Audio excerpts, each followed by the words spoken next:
All right, 10-4. I'll be right back. Okay, it's your boy DJ Body, and we're listening to some Kenny Loggins right now. This is Talk That Stuff, number 10, the 10th installment of Talk That Stuff. It's been a long time. I shouldn't have left you without a Talk That Stuff to step to. Big shout out to everybody on this. We got Davenport, we got RTO right now, waiting on a couple more people. Power just went off. How's it going, Davenport? What up, man? What's good with you? How was Power, man? How was Power? Oh, it was good, man. That's what's up. I forgot all about it. Hey, Oh, don't say nothing about it because I haven't watched it yet. Okay. All right. No Mr. doubt. DVR over there. Must be good. Got it on Comcast. On Comcast. So I'm gonna just check it out.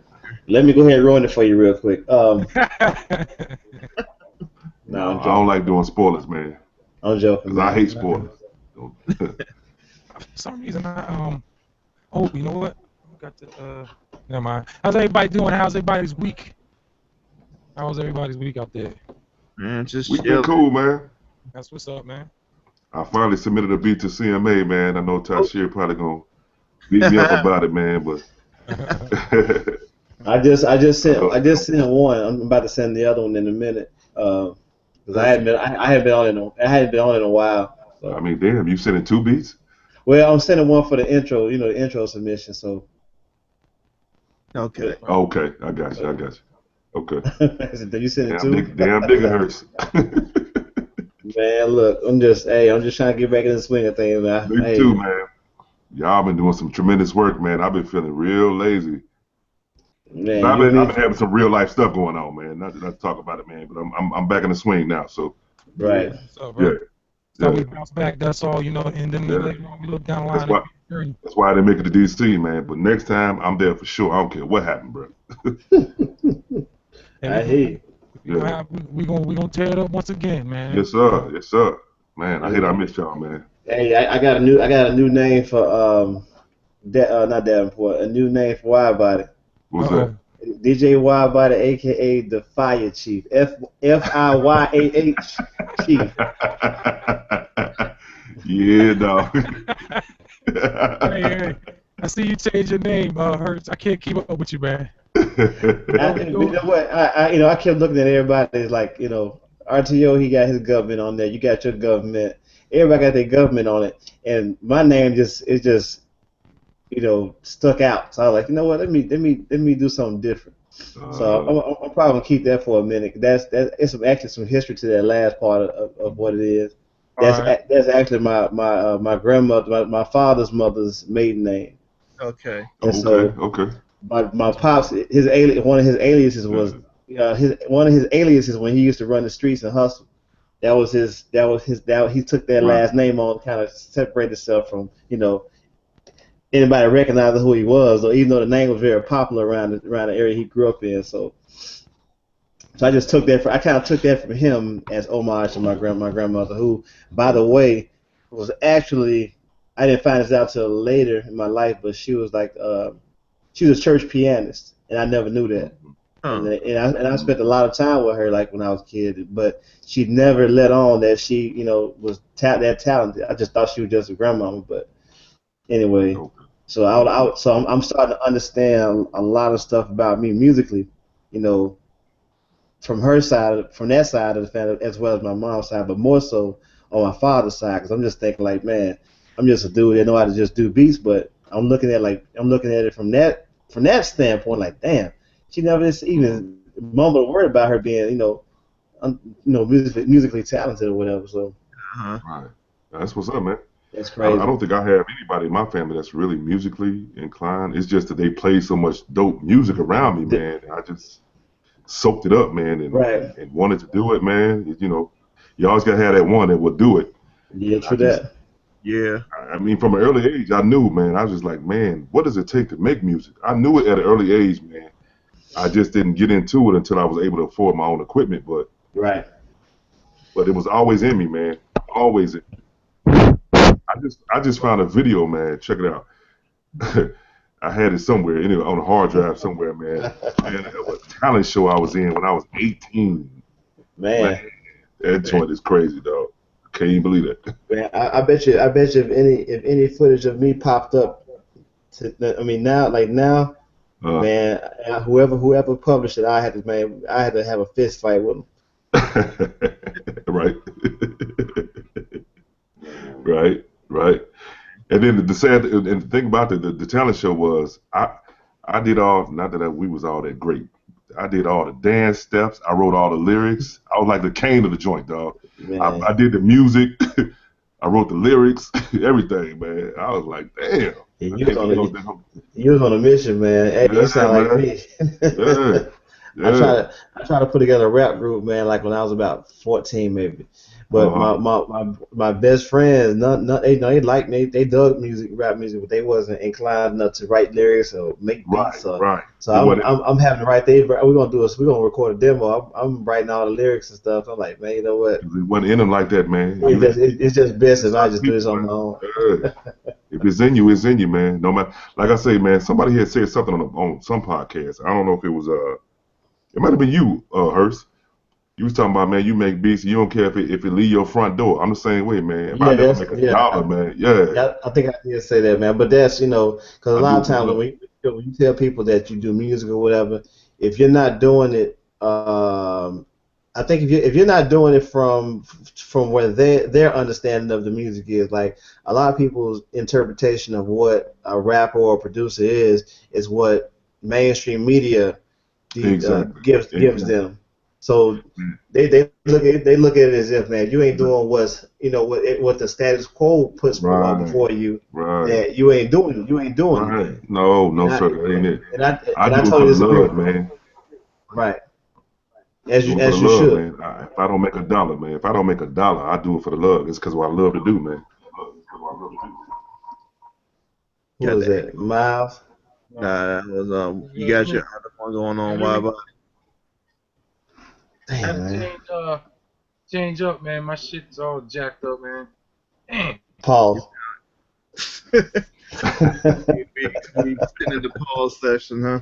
Right. I just had to do it, man. I'm sorry. Pause.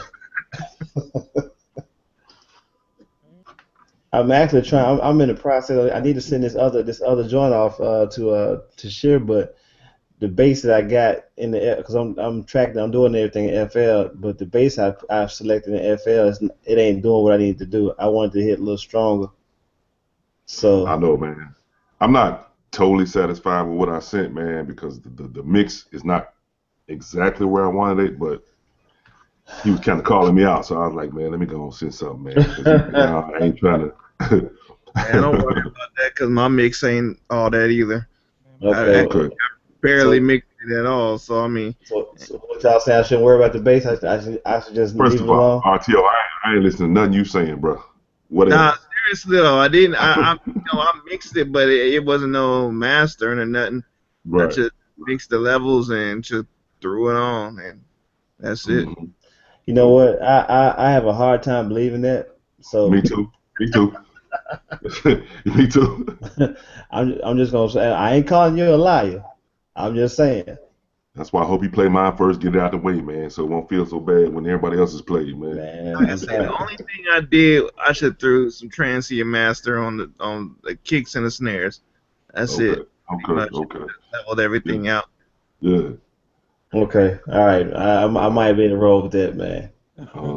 The first one I sent, I didn't mix it at all. I thought it sounded bad, but some reason Tashir's sound system or whatever he's playing that through, man, it made my shit sound. You know what? You're right, Wild Buddy. I think that because I don't send Tashir some beats to play like on the Hangouts, and he played it, man. I'm like, man, that sound way better than my system. It's my beats, but it sounds way better on your system than it does mine. I appreciate it, because I don't know what he's doing. He's mixing. That's because your ears are more biased to your setup. Maybe that's it. I'm my own worst critic. Yeah. Shit, me too. I'm my own worst critic. Mm-hmm. All right, boom. I think I got it. PG bass. All right, cool. Yeah, I just got this bass line got to be straight though, because it's real muddy, and I don't know why it sounds like that, but I love that muddy sound. See me, that's another reason I really haven't been posting, man, because these cats been putting out some beautiful music, man, and strings and basses. I love that muddy, dirty sound, bro. I like that underground grit. That's what I love. So Yeah. that's what I was like, man. I ain't think I could compete with these cats, man. I'm like, not that I'm competing. I'm just saying, I don't want to mess it up, man. Their music sounds so beautiful, Hey, let me man. tell you. It's like, You've made the FBI's most hated list too, man. man, please. Thank you. You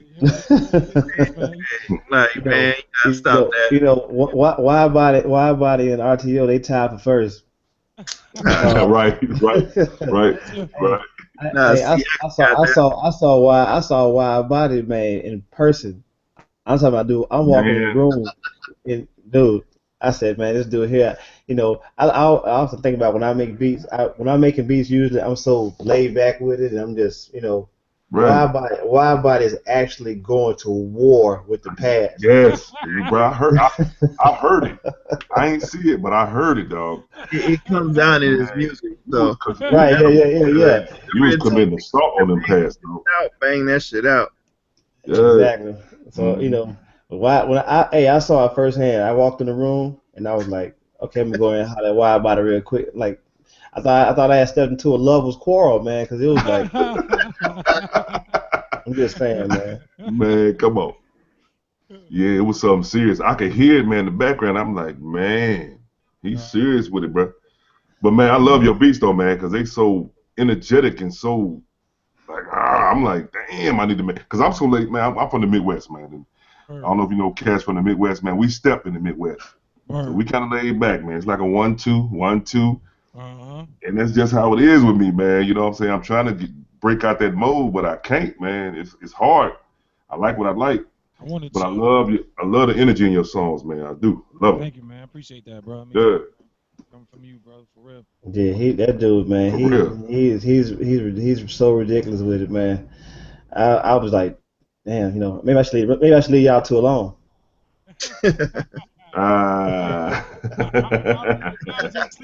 Miles didn't sleep in our room, but he sure enough hung in there the whole time. Man, Miles trying to soak that knowledge up, man.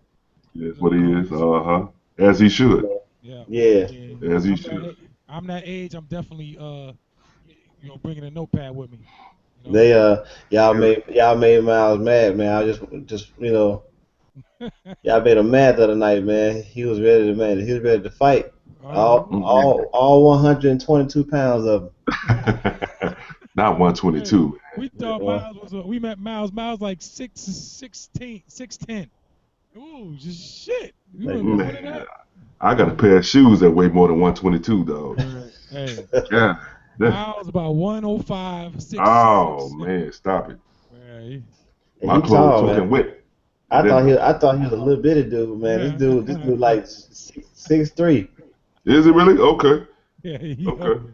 About 6. I was about 6'2". I won't say 6'3". That might have been a hot top too, though. Yeah, true that. Yeah, do that. Yeah, you're right. And he's slender too. They make you look. But he may be that tall. I'm saying. But you know what, man? I want to give credit to G-Hop, man. We give him a hard time, man. But man, for him to sit here and take all we give him, man, and still do what he do, man. Yeah. Take that because that's what's up. The world is not. The world is. We do it because we like him, and he's a young guy. And I don't know about you. When I was coming up, that's how the old guys did me. So it's just rites of passage, man. That's all it is. There you go. Exactly. Rites of passage, man. No doubt. Damn. Right. But it's refreshing, man, to see somebody that young, man, that likes the music we like, man. Because it's far and few between, man. Me finding cats that age, man, that likes the stuff we like, man. Straight up. I haven't seen it. Not down here. Not where I'm at. I haven't seen it. Right. Yeah. I had one guy down here that was with, that I could. Right.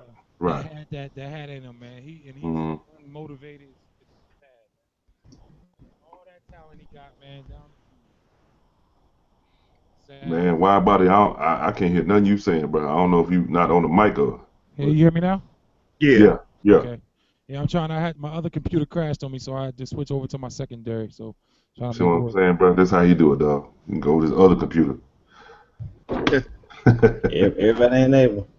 You know what I'm saying? Not able. No, sir. He's a talented young guy, man. It's just that a lot of times when you're that talented and you're used to people praising you, you don't quite know how to take it when someone's being constructively critical of what Right. you do, or your whatever, because you're so used to hearing how much of a genius you are, or Right. how Right. you know. Right. And that's kind of it's kind of when you're that young, it's kind of hard to find that balance. But I think eventually, man, maturity will set in, and a lot of that stuff, a lot of his habits that he has now. I think 5 years from now, you're gonna see a different young man. Right. And in that case, you're supposed to keep knocking them down, man, because you ain't Right. supposed to be that big. Don't get big on yourself, man. Don't start feeling yourself. Like he Yeah. needs to have people who will continuously let him know what's up. Because Right. if you don't, he will be a Kanye real quick. Exactly. Uh-huh. We don't need that. We got one. We don't need another one. True indeed. He from the shot too, man. Come on, Kanye. Midi, plug in. Man, I'm having a hard time. I can't find this bass line. I'm just So gonna say forget it. I heard y'all was playing like old school music or something. Like y'all, I missed a whole lot of stuff. We got to do that. We got either Wild Bodies or someone's, but we need to do that live. Yeah, man. Straight up. Oh, I got some stuff, man. We were just playing all the shit we were pretty much raised on. Yeah, because to me, it's interesting to hear what people like. Exactly. What they listen to, man. I find that so interesting, man. Straight up. It's like the beautiful thing about it. We all knew what we was playing. Right. Exactly. Right. That is the beautiful thing about it. And we coming from all different areas. Exactly. I'm up here playing West Coast stuff, like underground West Coast stuff, and cats know what it is. Yeah. You know what? That's why I say, man, it was so refreshing to find you cats, man, because it's like I felt like I was on an island by myself for the longest, because I'm thinking, don't nobody like the music I like, not like that. And man, and everybody on the panel does, and it's like, man, that is a blessing, bro. I'm like, God damn, what in the world? Y'all start mentioning them cats overseas. I've been listening to them cats over in England and in the UK for a long time. And I can't remember if that was Tashir or somebody who was mentioning the guys from overseas. And I'm like, are y'all serious?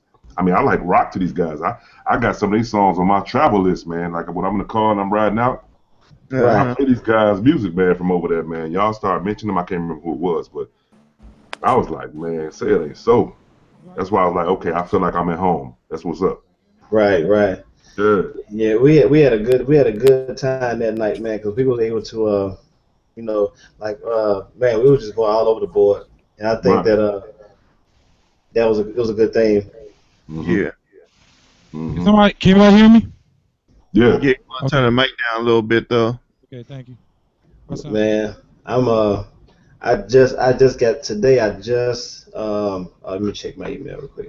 I just got me another mic. I just got a He's pretty much guaranteed.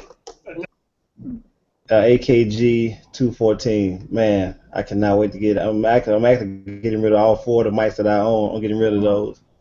You know what? I'm about to buy me a new mic too, man, because right now I can't hear what I'm saying to y'all. I got to have one headphone off, one headphone on. That's what I'm doing right now. I'm doing the same thing you're doing. But you know what? That's a habit. Even when I record, I do that. Like when I record, I have to hear myself outside of the headphones. Me too. Yeah. And so I'm gonna give me another mic, man, so I can actually hear myself talking. Cause my mic now it's a decent mic, but I can't. It's like delayed. I can't really hear. Right. If I talk into it, it's like a delayed echo reaction. Yeah. Right. So. That's your latency probably. Yeah. I was like, what kind of interface you got? I got a Steinberg UR22. It's probably a latency issue. Could be. But the mic is not. It's not like it's a super. I got one of them blue mics. One of them. I can't remember what it's called. It's a blue mic. It ain't the best, but. Big money. Huh? I said, man, big money, man. Yeah. Says you got man. This thing won't act right, man. I need this bass line to come out perfect, man. And it ain't showing me no love. Yeah, I sent mine in last night. I'm going for the Jizo P. I'm going for that. I feel you. But I didn't want to overdo it. I was like, man, because I was gonna wait and do some more today. I'm like, no, because sometimes you can overdo it. Can anybody hear me? Yeah, I got you. Mm-hmm. Yeah. 1 2 1 2 1 2. Anybody hear me? Yeah, Yeah, that's we can. perfect right there. Leave it right there. Oh, Pause. Hey man, I see Fat Von's icon. Is he on there? yeah. End of You want to get some dumplings? He back now. I wish I was over there. I love Japanese food.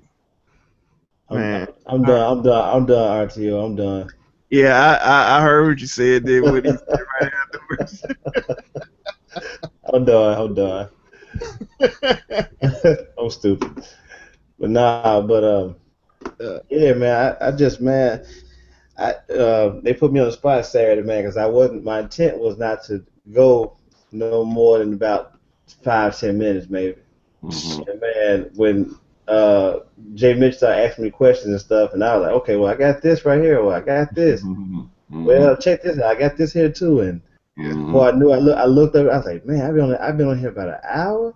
Man, it was like an happens, hour bro. and a half. It Yeah, happens. so man, I was like, I gotta go. I gotta get my day started, man. I wasn't supposed to be out here, shit like this.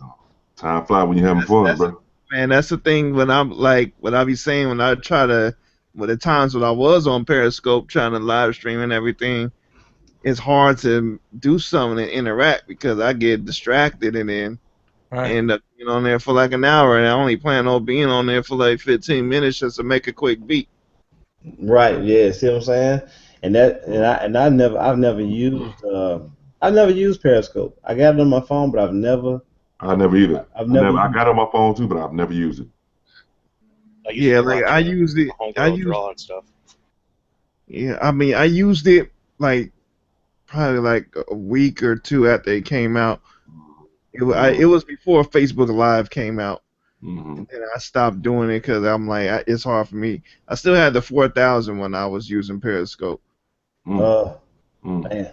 Uh, I tried. I mean, I tried to make a beast with it, and it's just to do that. But then you still want to keep people, engaged. You want to, keep your followers there or whatever. But it's just hard to make a beat and be engaging and answering questions and all that. Yeah, that's why I said the thing about Gadget, man. I know he wants to show our work, man.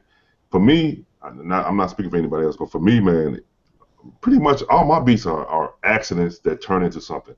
Man, I can't recreate nothing. It's I'm just with you like, on that. I just go with it, man, and hopefully it work out, man. But to see my process, man, y'all will get bored before I complete it. Y'all really would, man. I bet you won't get bored for you looking at mine. I bet you'll be super bored. I'm just saying, no, I'm serious, man. So I understand what he's trying to do, man, but it's just hard, man. That's why I haven't been posting that much, because it's hard to show what you're doing. Nobody want to see all that, man. I know I don't. You gotta. I realize you gotta do a lot of editing, man. Like you do, man. You do, I- man. I just want to hit a beat, man. I'm cool with hearing the samples and the sounds. Maybe you want to play your drums or play the samples, and that's cool. But ultimately, man, I just want to hit a track, man. I just want to hear what you came up with. It's like when I try to make a beat making video, Mhm. like I like there's times where I just straight up uploaded the raw video with no editing, and like I think it was like 30 minutes or whatever. I feel you. Like especially use a push. Sometimes I play with the sample and it may not go the way I want it to go. So I'm gonna have to record all that, then go and edit it all that out. Mm-hmm. Like I'll make a beat that sound like it only take 10 minutes, but I could be on that shit for like 3 hours just playing around. Exactly. Man, why about it? What you smoking over there, man? Little hemp, man, for my cataracts. Smoking on fruities. Yeah, that's one of the hardest things about those beat video things, I think, too, man, was figuring out, like, all right, I got to film this part, I got to film this part, I got to film the guitar, I got to get the tones right first before I film this shit. I'm like, damn, I catch it, but I understand what he was going for because there's a lot of people out there just. Man, whatever, Fat Von. He like Spike Lee on the joint, dog. He be giving you his commentary and everything on the joint. I be like, man, I can't do that. I wish. I just don't know how to do that.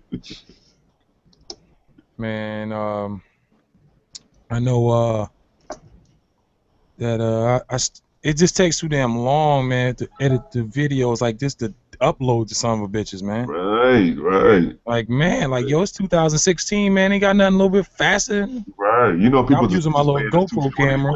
man, especially nowadays. Ain't nobody they don't want to see that. I don't think.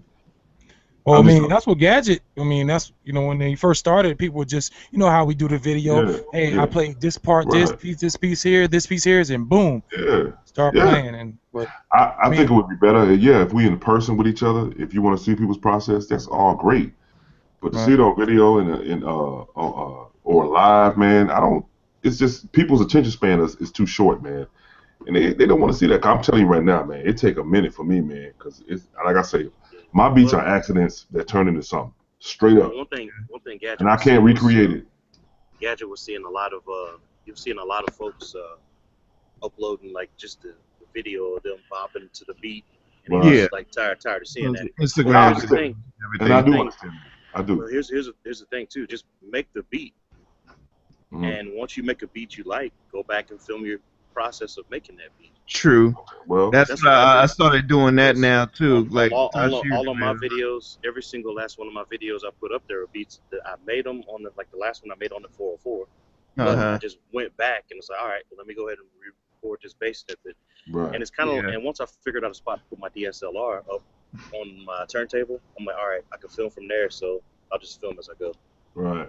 Yeah. What was it called? Like pre or post production or whatever. Yeah. Yeah, I know Tashir was doing that. Hey, Miles wants me to let everybody know he's composing right now, so he's on fire. He's in the zone. He'll be on after he gets done composing. He's in the zone right now. Hey, why, buddy? Tell him I want the transcript off of Sibelius if he's really composing right now, unless he's just making a beat. He said he composing. Okay. We'll see. Other words, he's making a beat. This guy. I'm gonna give him some sheet music one day and see if he can read it. Oh he man, better shit. He played the saxophone. That's don't threaten him with a good time. But he said he make that bitch cry, boy. What's that? You to read sheet music. I lost that talent. Thank you, Oakland school system. I know I have. We had one drum set. Shit, they didn't even have that in Oakland, man. They had a damn recorder, a little plastic. Yeah, we all had recorders. Yeah, well, I still got two of them. I use them. Them things are cool, man. I love them. Man, I was hella mad. I came from San Francisco. San Francisco got a complete damn orchestra and all that. Like I was second chair saxophone and all that. Go from San Francisco school system to Oakland. Oakland ain't got shit. I had to learn basketball. That's it. Y'all heard something about saxophone? Who played the saxophone? I used to. Miles played too. Yeah, I did too, man. I played the tenor sax for about 7-8 years. Same here. Yeah. I played the trombone a little bit, but I messed the damn slider up. I tried to fix it with vice grips and got my ass whooped and Hey, don't say that. Miles will try to sell you his. Right. But I should have stayed. No. He'll try to barter with you. He gonna sell it to you. He'll barter with you. He's like, come on, man. I need some laptop keys. Right. Man, I used to have a choir class, man, in school, man, and I started out on the keys, man. I thought I was boring, man. I should have stayed with the damn keys, man. I'm so kicking myself in the ass right now for that, man. Let me ask y'all a question. Now, RTO, you had the 2i2. I forgot. I switched over the sample rate to 44,000. Just keep it on 48,000.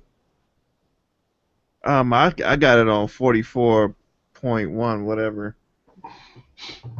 All right. Well, I put it back on 48 now. 44.1. What the hell is going on here? Okay.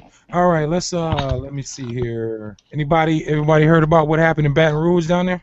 Yeah, man. You know what? I saw it, but whenever I see it, I just go past it. I don't even want to even acknowledge it. It's so much stuff that's interwoven. You got a bunch of truths and untruths that are kind of like wrapped in together. So I'm just waiting for it. I'm waiting for the dust to settle before I started giving any attention. Well, they're saying it was a shootout that the cops got involved in. It wasn't like it was a right. And that's what I read on the surface level. But you know, as time went on, more development started to happen, and so they had more development started to happen. I was like, nah, I don't want to be a part of this today. I was feeling good today, so I didn't want to get myself into it.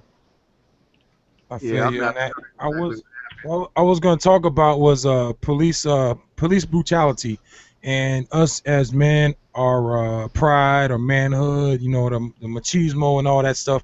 Do you you know, I would try to, my message is, you know, try to make it home, and a lot of people lose their lives or go to jail and, you know, end up not coming home because of being, you know, their pride and all that. So my question is, you put in that situation, will you back down, or will you try to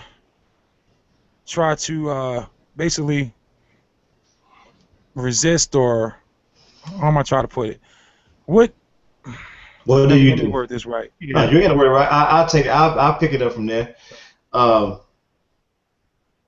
Should you're saying pretty much should your mindset to be just to make it home, or to exercise your right to, you know.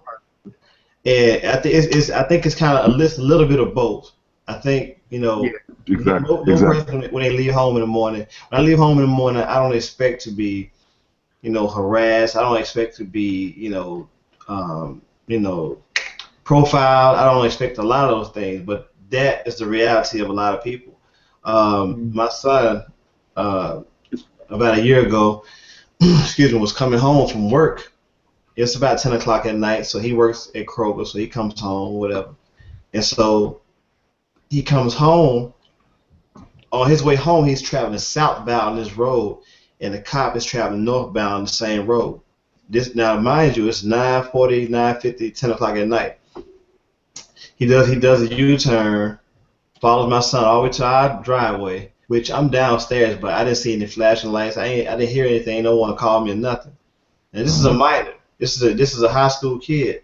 But you're pulling him over. He's going home. He's right in front of his front yard. But you don't knock on the door, call his parents. You don't say anything to, you know, his parents who take care of him, who he lives with us. So he wasn't speeding, but they pulled him over because he had a crack in his windshield. Now, if you live where I live at, you know that they don't do car inspections. You know, so I've seen people ride around with, you know, a windshield that look like a spider web.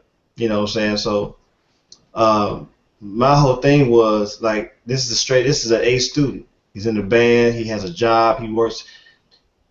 At the core of it, you can do everything by the book. You know, you can do everything by the book, and still, the likelihood of you getting home safely and untouched and unscathed is nihilistic, damn near. So I think it's a little bit of both. And, I've been profiled. I've been a lot of that stuff, and a lot of times when I've been faced with that dilemma, if I know I'm in the right, I got something to say about it, because you're not going to unjustly do something to me and now expect me to, you know, intelligently, you know, make you aware of what I know. Because see, the thing about it, a lot of the time is when people that are in law enforcement, when they do certain things, they do it because a lot of us are ignorant to the law. Right. And so when you're ignorant to the law, they can do what they want to do, because you can't literally express to them what you know. All you can do is get in the frustration part of it, in the anger part of it. A guy did the same thing to me one morning. I was headed for work. It was 3 o'clock in the morning, and at this time I was working for TSA or whatnot. Have my uniform on. I'm driving. I'm not speeding, doing the speed limit. My tail lights, headlights are in. Insurance correct. So there was no reason for this thing to pull me over. I'm traveling eastbound. He's traveling westbound. He does an about face in the middle of the street to pull me over. Then he says it's routine. I said, it's not routine if you have to do a U-turn to pull and to trail me and follow me. That's not routine. So I'm telling him these things, and I'm still asking myself, so why are you pulling me over again? Because it's not routine. And not mind you, this is 3 o'clock in the morning. Ain't no cars in the street. Dude could have had his way with me if he wanted to. But the thing about it is, I know my rights. I haven't given him a reason to pull me over. But I gave him my insurance, gave him all that other stuff. I said, and I asked him before he rolled off. I said, so you didn't tell me what you were, and I did it with a smile on my face. I said, you didn't tell me why you was pulling me over. He said, have a good day, sir. I said, yeah, I will. Hello. You know, but I guess to me, it's like this. There's a certain way to do things on my side and on their side. If you know you're pulling me over on something bogus, you know, you're flexing your muscle, you're abusing your power. Exactly. So you're abusing your power. Now, if I've given you just cause to pull me over, I gotta eat that. If I'm speeding, I gotta eat that. So I'm cool with that. But I can't allow. At the end of the day, I'm still a man. Matter of fact, my taxes pay your salary. Right. And so a lot of times people don't take that position when they confront it. You know, it's like, and everything. And don't get me wrong. I'm not gonna say every time you see a police officer you should be belligerent. No, but if it's an unjust cause of why you're doing something, or you feel like you've been unjustly, you get some clarity on it. Why you pulling me? May I ask why you pulling me over? Or whatever. So. And Jig, I understand that, man, but I'm teaching my son right now, man, that no, you comply and do it, because they don't care right now, man. It's like they do whatever, man. They don't care. First of all, when you get confrontational, man, that's when they want to buck. So I'm telling my son, look here, you do whatever they say, yes sir, no sir, and then what you do is call me. Let me handle it. Right. Because I don't think they care right now, man. I don't think they care if it's just cause, it's probable cause. If they mad and they want us to stay in our place or whatever it may be.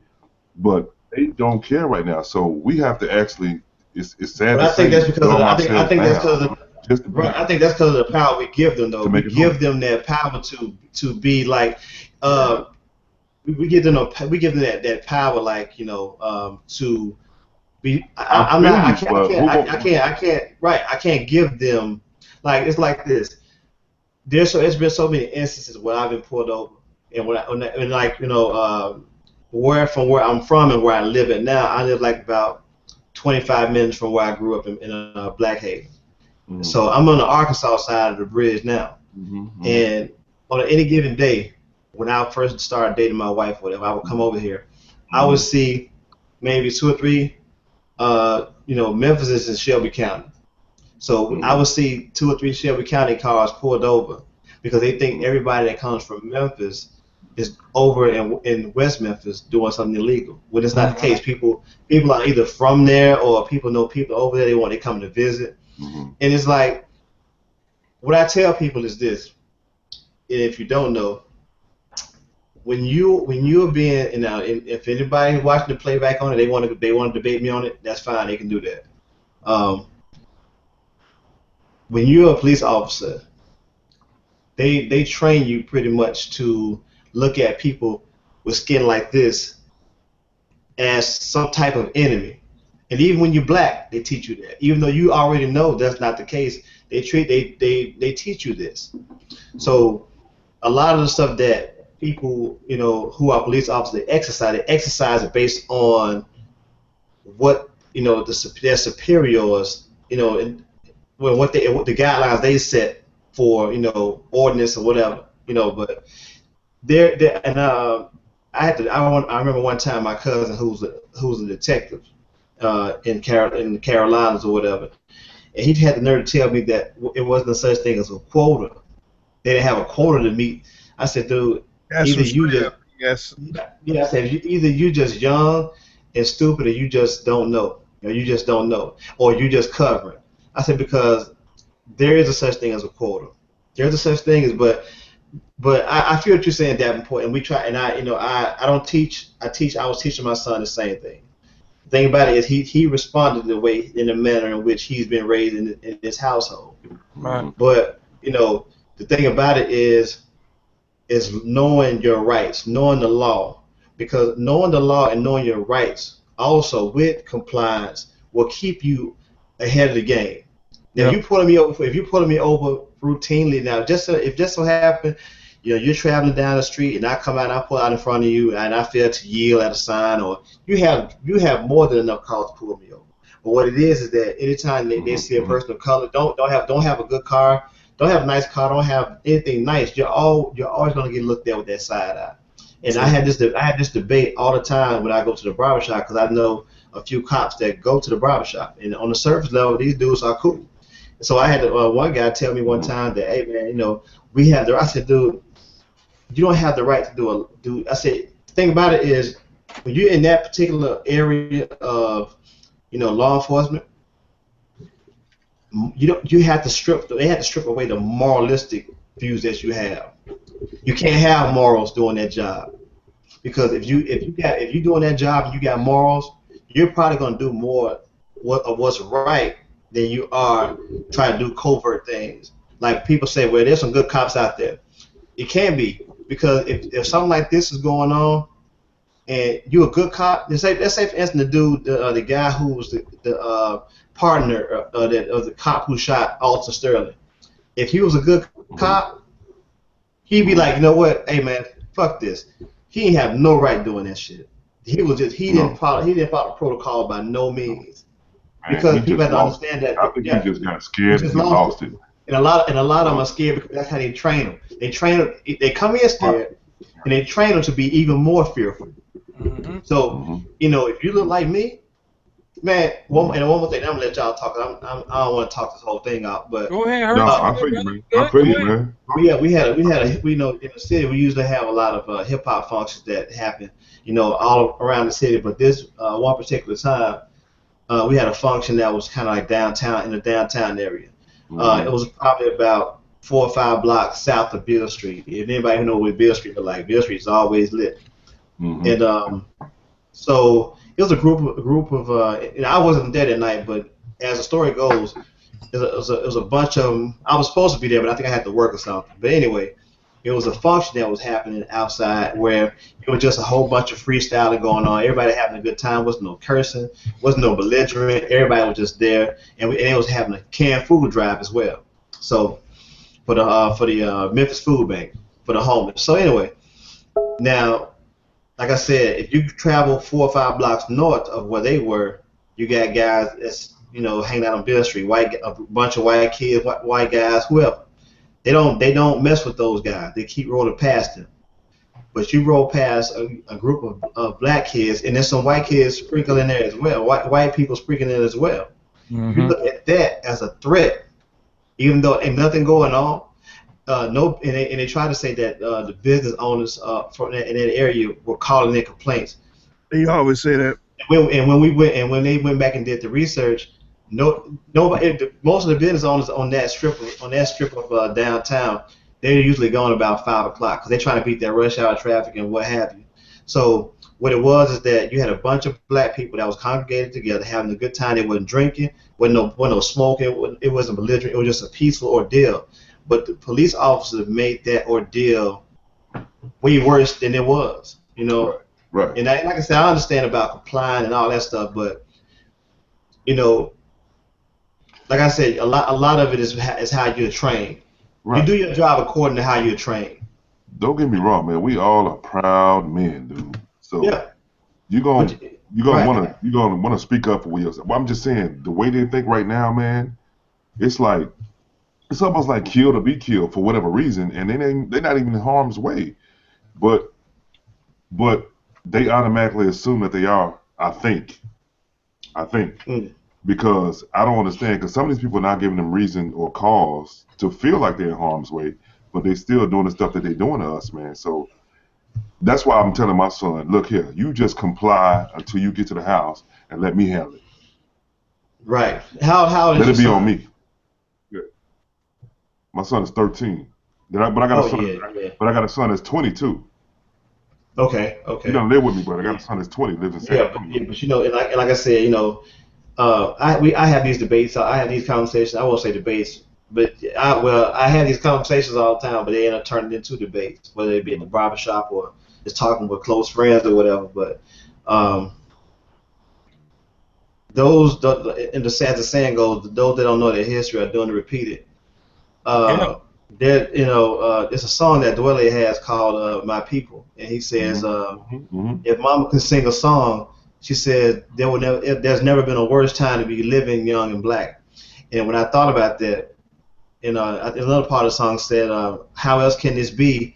Did 1963 seem much better than what we got going on right now?" And I think that the '60s and the '50s and the '40s, all those turbulent times from Jim Crow on up, civil rights movement, are showing themselves again. Because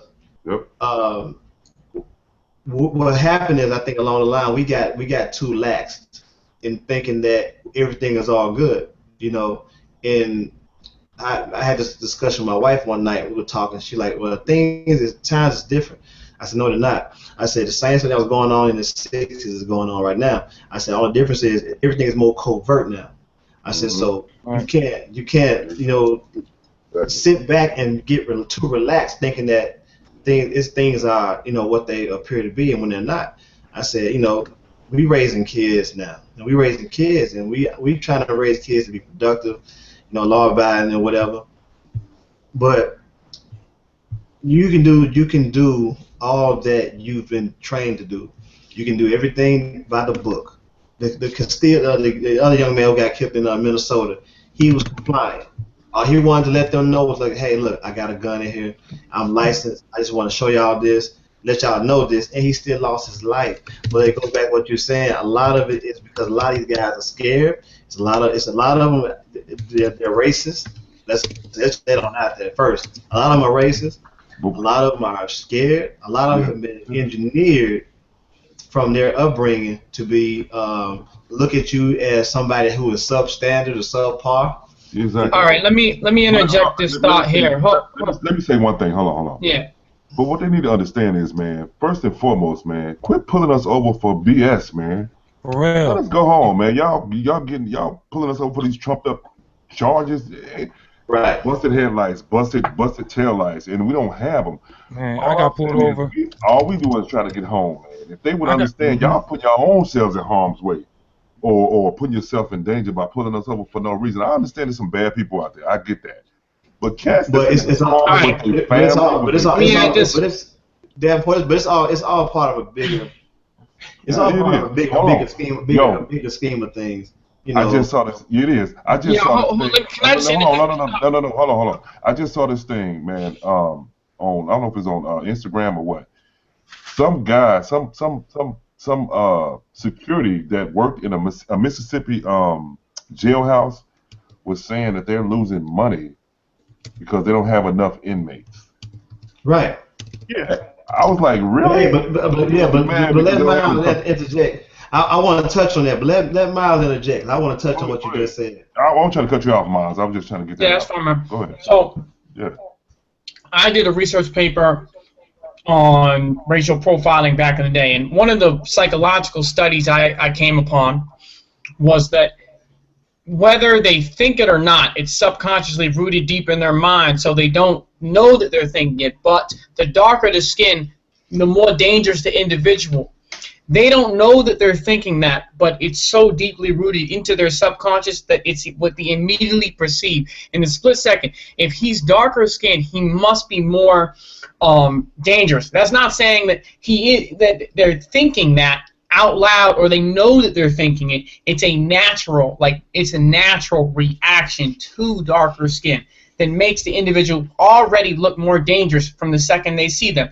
Whether they have anything on them or not, a lighter colored skin, you look less dangerous. Only because the way they did the study was they had 5 faces, right? A light one, a dark, and then they got darker, okay? And they asked the person, and they took like scans of their brain. I could pull up the study as well. And immediately when they saw the darker face, they were more threatened by the darker face than by the lighter face. Yeah, that's the thought I wanted to add in there. Hold on. I listen to you. I'm hearing you. But why? I'm gonna go back to slavery days. We were brought over here on boats. Why y'all so afraid of us? You brought us over here. And people ain't even thinking anymore. I don't think it's a matter of being afraid, but it's just something about us that they know about. I don't think it's that they're right. afraid. Right. It's something about us that Right. they know about us that we don't know about ourselves. Exactly. And until we get an understanding of that and tap into that true potential, true knowledge of self, like that's the thing. Like if you look at from the beginning, dude, like like even by going to school every day, I probably learned more from hip hop than school ever taught me. I mean, because everything I learned in school, it was contradictory to the stuff that I heard when I was listening to Public Enemy, X-Clan, Poor Righteous Teachers, KRS, Kane. So as we hip hop taught me. So yeah, I went to school because that satisfied my mother. My mother wanted me to go graduate high school and do my thing. But most of the stuff that I learned in school was very contrary to what I believe my people were telling me, because these dudes were older for one, and they were more versed about the world at the age they were at. And matter of fact, it was in their early 20s, and they were enlightened to some things that were going on. But like we were talking about the prison system earlier, it's amazing to me. Like in my job, I go to a lot of rural areas. Prison profits off inmates. Yeah, and the other day I was at this school, and I had to do some maintenance work on a meter or whatever. Right. And when I scanned the area, I was like, the place I was at was a very desolate place, and I was looking around, and I was like, it's crazy how I counted like 2 or 3 schools that were closed down. I said, but right down the street from here is a prison. That as soon as this right, so that prison has a direct pipeline into this desolate area.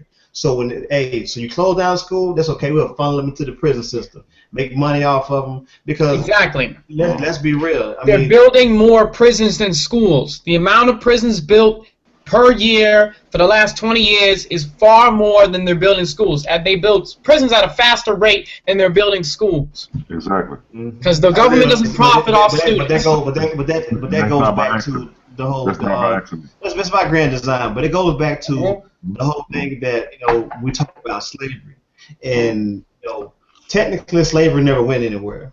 They just found another vehicle to enslave us for travel on.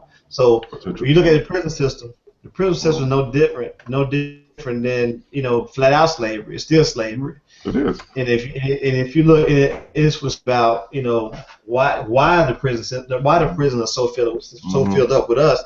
They're not. A lot of us are going to jail for like non-violent crimes, like drugs.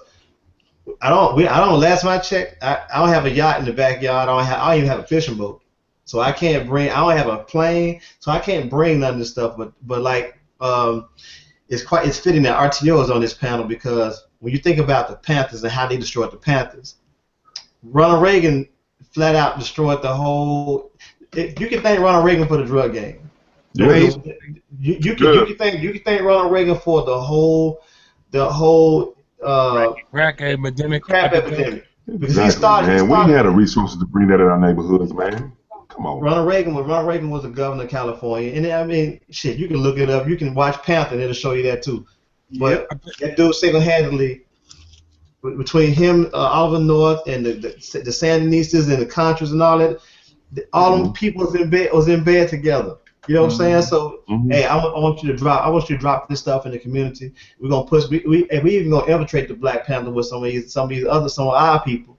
To kind of, man, I mean, I could go on and on about it, but I'm alluding to, it's part of a bigger scheme. And until people sit back and understand that, like,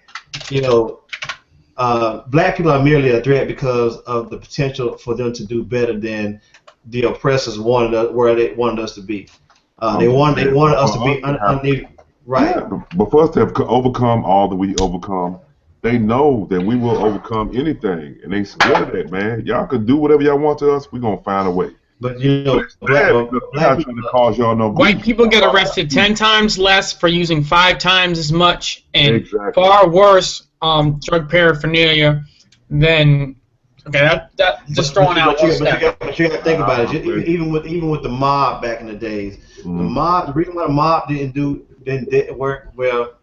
The reason why the mob, when it started out, they wouldn't trust you. You could not be in the mob and deal drugs of any kind because they felt like, you know, if you was dealing drugs, you leave that for the savages. They looked at us as savages. Right. You know, right. so but even though on down the line, you know, those guys they wanted their money so bad that they That French you know, Connection they went and got it. the So French Connection you know, was the French Connection was a big pipeline too. But, yeah, no doubt. But see, I was thinking if I wanted to put up, I bet you it'd be a lot easy for me to put up a liquor store in the hood than like Break home store. a In a hotel. library. I bet you I probably could open up a liquor store, man, if I really, really you tried. get that liquor store license so fast. That'd be easy. You make your head swim, but you put up something, put up an enrichment center, put up a community center. You're gonna go through so much red tape, and you're gonna go through so much stuff because here's the thing: what people don't understand is that anytime you're making strides to better your situation or better the situation for the people in your community, you're gonna go through hell because, you know, if you read some of your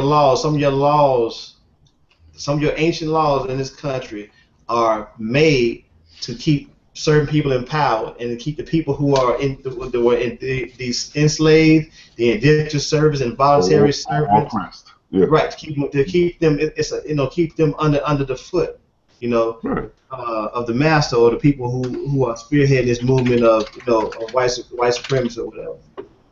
So, you know, I think a lot of times though, I think if we could just get together on some of the stuff, some of the issues, and come to an agreement that, hey, this plagues us all. But you got too many people out here who are comfortable in their positions in life, so they feel like that's not them until it happens to them. Exactly. So when it happens to them, you know, just like I always look at OJ. I always look at the whole OJ situation, man. And I remember I wasn't watching it at first, but I watched it yesterday for a second.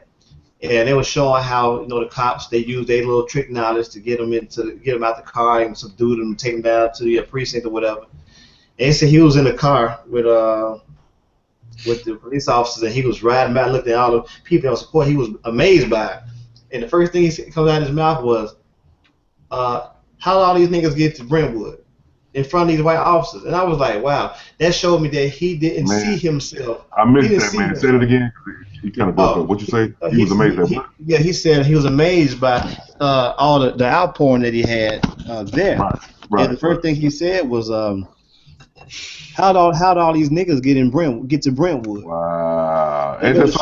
Right, and I understand we could have turned around, you know, as well, but in the manner in which he said it, what he said, he didn't identify. He didn't. You know, he didn't identify. You know, he's lucky to get off, and then we supported him when we did. He just happened to be in a trial at the right time. Right time, because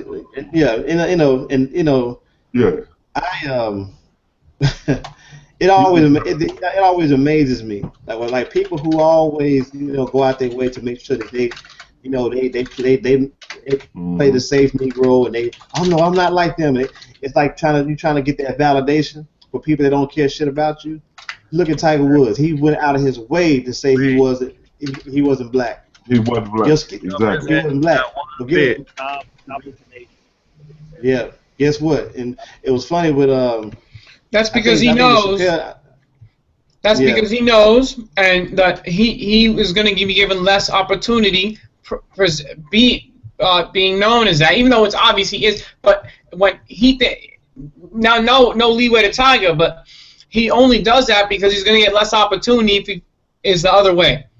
That's negative. Because I mean, who he is in that particular arena of sport that he's in, it's all about his performance. Exactly. As long as you're performing that pain, he wasn't going to miss out on opportunities because he announced he was black. I mean, it's apparent that he's black, but and it's also statistical fact: the black man makes 60% of what the white man makes to the dollar. That's so true. it's that's true because most people who are paying athletes, see, it's a different. I think Chris Rock said this. I want to give him his credit.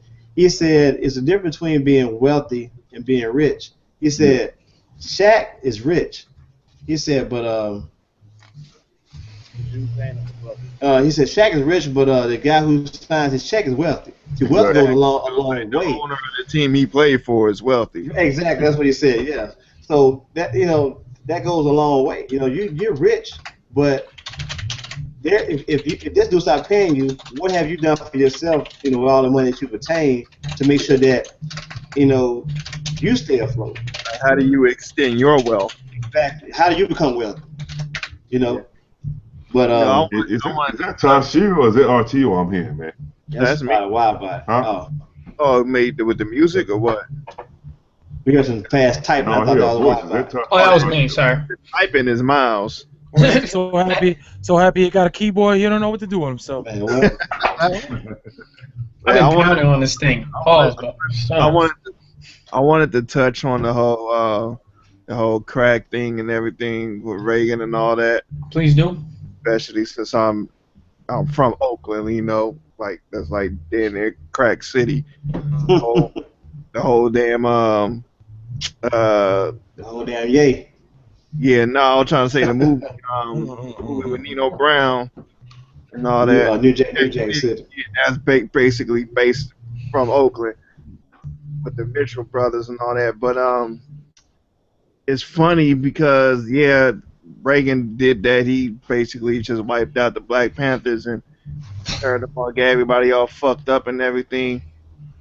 And it's like, California is like one of the biggest states with jails, like there's a fucking jailhouse popping up everywhere, prison, popping up everywhere. And it's funny because now, well, I don't know how it is now, but back like in the late 90s, if you was out there selling crack or whatever, you get caught, they was giving you 10 years per rock. Yeah, and that's how I remember going to visit my people in New York, and I have an older cousin, that's my mom's first cousin, and he was talking to some more family members or whatever, and I overheard him talking about it. Man, he said up in New York, he said up here, he said if you got powder cocaine, you ain't gonna do no time. He said, but hey, when you start dealing with crack rock, he said they throwing a book at you. Yeah. But you know why? Because crack is a poor man's drug. Exactly. Cocaine is a white leisure drug. Exactly. Wall Street do lines like, what I'm saying, like nobody's business. Exactly. So I mean, everybody out in the hood is gonna be hustling crack. So in order to snatch everyone up and fill them prison systems easily and for a long time, they made that sentence to, we talking about one little measly $10 rock could get you 10 years. Right. I mean, if you had like fucking, I don't even know how much, what the weight is, if you had some cocaine or whatever, but you ain't getting that. If you had I don't know, right. You probably get like a half. Right, because powder is, it's more pure. Like the cocaine is way purer than crack. Crack got a lot of additives in it, rat poison and baking soda and Baking soda. I got baking soda. Baking soda. It makes no sense to get a higher sentence for someone that's way less potent. Mm-hmm. But it's all in the system to fill them prisons up and make that money. Back when I used to sell cocaine, I never cooked it up because if I always say if I got 5 grams on me and I get caught and I, bring back 5 or 6 grams from maybe 10, because I'm just speaking as a drug dealer right now, that I would get double the time. So that is, if that's not a rigged freaking law to get somebody off the street, how the hell? And second of all, how are you going to put somebody that's on drugs in jail? Are you serious? It all depends on how you look or what color you are, because most people when they on drugs real bad, they don't get sent to jail, they get sent to rehab. Right. Yep. And that go to you see, people have to understand too. We have to understand too. A lot of these laws when they were written, they didn't have us in mind. It just so happened when yeah. So but the thing about it is they had to when they finally acknowledged us as as citizens, they reluctantly wanting to let those laws and those rules be about us too. Right. So, it's just crazy. Like the older I get, man, like the more I sit back and marvel at the things that we are subjected to. I mean, it blows my mind sometimes. I sit in silence and think about it. Right. It's like what I was saying about the policemen. I knew a couple of people that know cops, and where I'm from, there's this town called Tenton Falls, and their job is to pull over people like me. That's what they do. Yeah. I got pulled over in Tenton Falls for having an air freshener on my rearview mirror. He said it was obstructing my view. Yep. I don't understand that. I never understood that law. My big sister, she was living in Minneapolis Been there. back in the days, and when I had picked her up from the airport. We was riding down Elvis Presley Boulevard or whatever. And she was like, "Yo," she said, "Why you got them hanging from your window, like your rearview mirror like that?" I'm like, "Shit, that's where I always put it." She said, "They don't pull y'all over for that here?" Like, nah. They pull me over like that shit. I said, "I'm gonna cuss their ass out." She's like, "Nah." She said, "Up there, baby, they put if you see something in your rear view, they pulling you over." I said, "Really?" I said, "They just looking." And I'm gonna tell you something. I don't know about where you guys live at. Everybody knows where our down around here. Most of the time when I go to the court, to the jailhouse to go to court or whatever, I'm gonna say a good 85% of the people that's there, they're there on traffic violations, whether it be a speed ticket, whether it be a tail light, whether it be an insurance thing or license thing. There's never killers, drug dealers, rapists. They might be sprinkled in there somewhere, but I'm talking about there are more people that are doing heinous stuff in this world in your locale than people who are doing something traffic wise. But that's the easiest money to get. You see, you can't make no money by trying to rape us. You can't make no money off of that. Nah. So you gotta keep the machine going. You gotta keep the machine well oiled and run it. So you gotta, what I'm saying, you gotta get the easy money. You gotta get that's a quota. Right. Yeah, man. I just told you the guard from Mississippi was like, he mad because there ain't enough inmates because they're not making money. Yeah. Out of jail. I mean, prisons are big business. Prisons are really big business. People don't realize that. And one of your all-time favorite athletes, he has stock in prison. He makes good money. So in the same breath, he said you a pair of shoes. Hey, if somebody get killed over them shoes, he can put them right there in the cell and get his money back again. Man, hold on. So you talking about Michael Jordan got stock? Don't tell me, man. Well, I haven't don't tell me MJ. Jordans in years, so yo, I ain't man, part of that no more. I hear people talking about that all the time with Jordan, but my thing is like, I mean, it's him. He wants to make money. I don't agree with it, but I mean, I ain't gonna be mad at the dude. I mean, there's worse shit out there that people is doing, man. Dude, just making more money, but it's sad. I mean, I don't know. I never really felt some type of way about that. I grew up the biggest Chicago Bulls fan, man. But I left the Bulls a long time ago, man. But I did not know that Mike was an asshole like he was, man. It was after he retired when I realized. Actually, his speech from his Hall of Fame speech. Oh, you ain't lying. I thought that was the most crass shit I ever heard in my life, man. You know what? I didn't hear it. They talking about they love it all that. Oh, it was crass, man. I got it for you. I'm gonna play the sound bit real quick. That shit was I was about to say, 'cause I've never heard it. I never heard it. It's crass, man. People talking about. They always say, no, that was crass, man. Ain't nobody ever had a that. Yeah, they always say you might not want to meet your heroes. Exactly, man. Exactly. I've been through that with Kareem Abdul-Jabbar. Really? As a little kid. Yes, with Kareem. Kareem is a complete asshole. Man, don't say that, man. I thought Kareem, I gave Kareem credit. But you never know, man. You never know. Hey, check this out. I don't know if y'all had it out there, but we had the Bank of America Jam and Hoops camp. I don't know if y'all heard of that. I never had that. Yeah, but you know, just Bank of America sponsoring kids play basketball. They have a couple of NBA players that come. Like Sean Kemp came, Eric Snow came, and Kareem came. This is day 3. They're pretty much the end of the shit. Everyone, all the kids go around, you know, taking pictures and shit. It's picture day. You know, everyone's there to take pictures. You know, Kareem, I saw Kareem. I yelled loud as hell, "Hey, Kareem, I want to get a picture." Waved my hand, everything. He looked dead at me and basically just stiff armed the fuck out of me.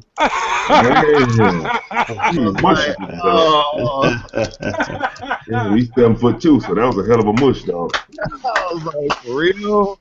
Wow. Hey, RTO went and burnt all his Lakers stuff. That's so funny. Yo, I got a Sean Kemp story, man. I was a freshman. My dad's in the military. I'm from Gary, Indiana, but at the time I didn't live with my real dad. But at the time he wanted to bring me to where he was, so he was stationed over in Germany. So for my freshman and sophomore year of high school, I was in Germany. Wiesbaden, exactly. I was in Kaiserslautern, Bamberg, and Lundstuhl. You know, K-Town. What you know about it, boy? Yeah, my parents is married in K-Town, man. So they had this team called the Albert Schweitzer team. So they had this team called the Albert Schweitzer team. Anyway, they take the best USA players from Germany and couple them with the best players from the US that came over. It was like 10 players that came from the US, came over to Germany, and there was only 2 slots that could be filled from the Germany cats. And I got all the way down to the last 2, me and this other guy. I was a freshman, he was a senior. I outplayed him, I did everything, but they gave it to him because he was senior and I was a freshman. But anyway, on that team with Sean Kemp, he was about 6'7" at the time. I didn't know who he was. Man, this dude came over, he had the first pair of Jordans on, man. This dude was doing stuff that I never saw Michael Jordan do, man. I was like, who is this cat? They was like, that's Sean Kemp, man. Sean Kemp lost his knees. But I tell you, man, he was more nasty at 6'7" than he was, because I think he grew to, what, 6'11"? 6'10". He was, 6'10". He was more nasty at 6'7" than he was at 6'11", bro. Trust me. I ain't never seen nothing in my life. I said, oh, my God.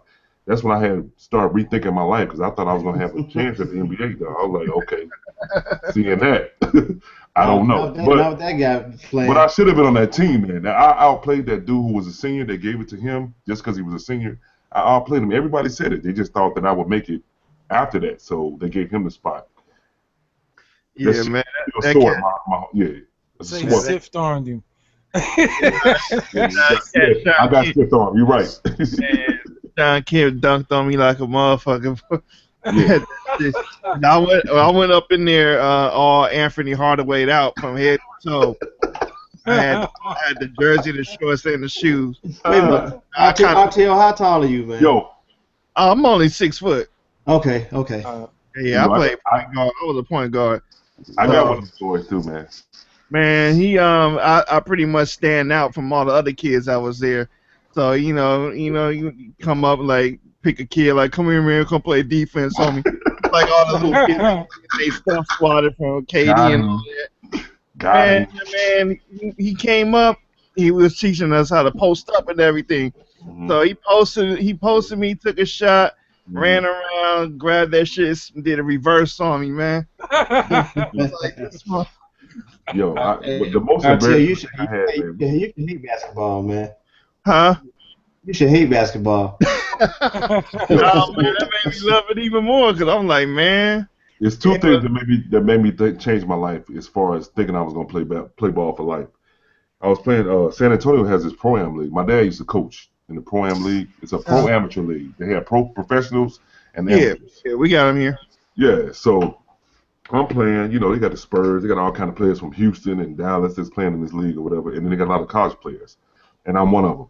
So I'm only 6'2.5", 6'3" at best.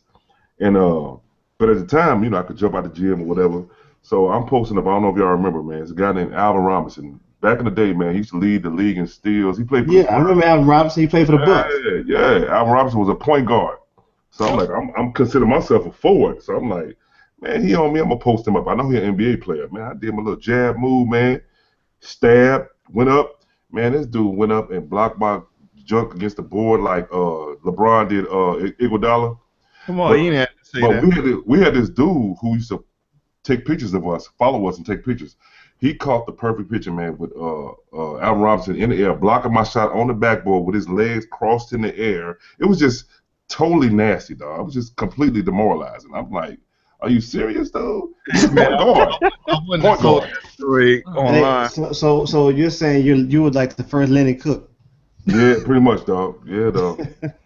I mean, he just made me. Jesus. And then it was one more thing, man. Remember when Sean Kemp hurt his knee when he was playing for the Spurs? Yep. Yeah. He used to wear this. Well, he played in the Pro Am League this year, man. He had like a 20-pound brace on, dog. He was just coming off surgery, bro. That's And what Wait a minute, he played for the Spurs. I don't remember this. Sean Kemp? He played for the Spurs. I'm like the biggest Sean Kemp fan ever. Oh man, I grew up with Yeah, that was my idol growing up in college, man. Yeah, but no, he played with the Spurs. For how long? For a few years. Yeah, he got a ring with He him. played with the Magic. Didn't he play with like the Magic? He played with the Magic. No, he went from. But his good years, he Hornets played with the Spurs. to the Cavs, from the Cavs to the Sun. To Orlando. Spurs. His He best played years. for Orlando. He played for Orlando too, and after he left the Cavs, Okay. he was all fat and shit. So, Yeah. Yeah. But anyway, but I know also he was there the same year Dominique was. with the Spurs? Yeah. No.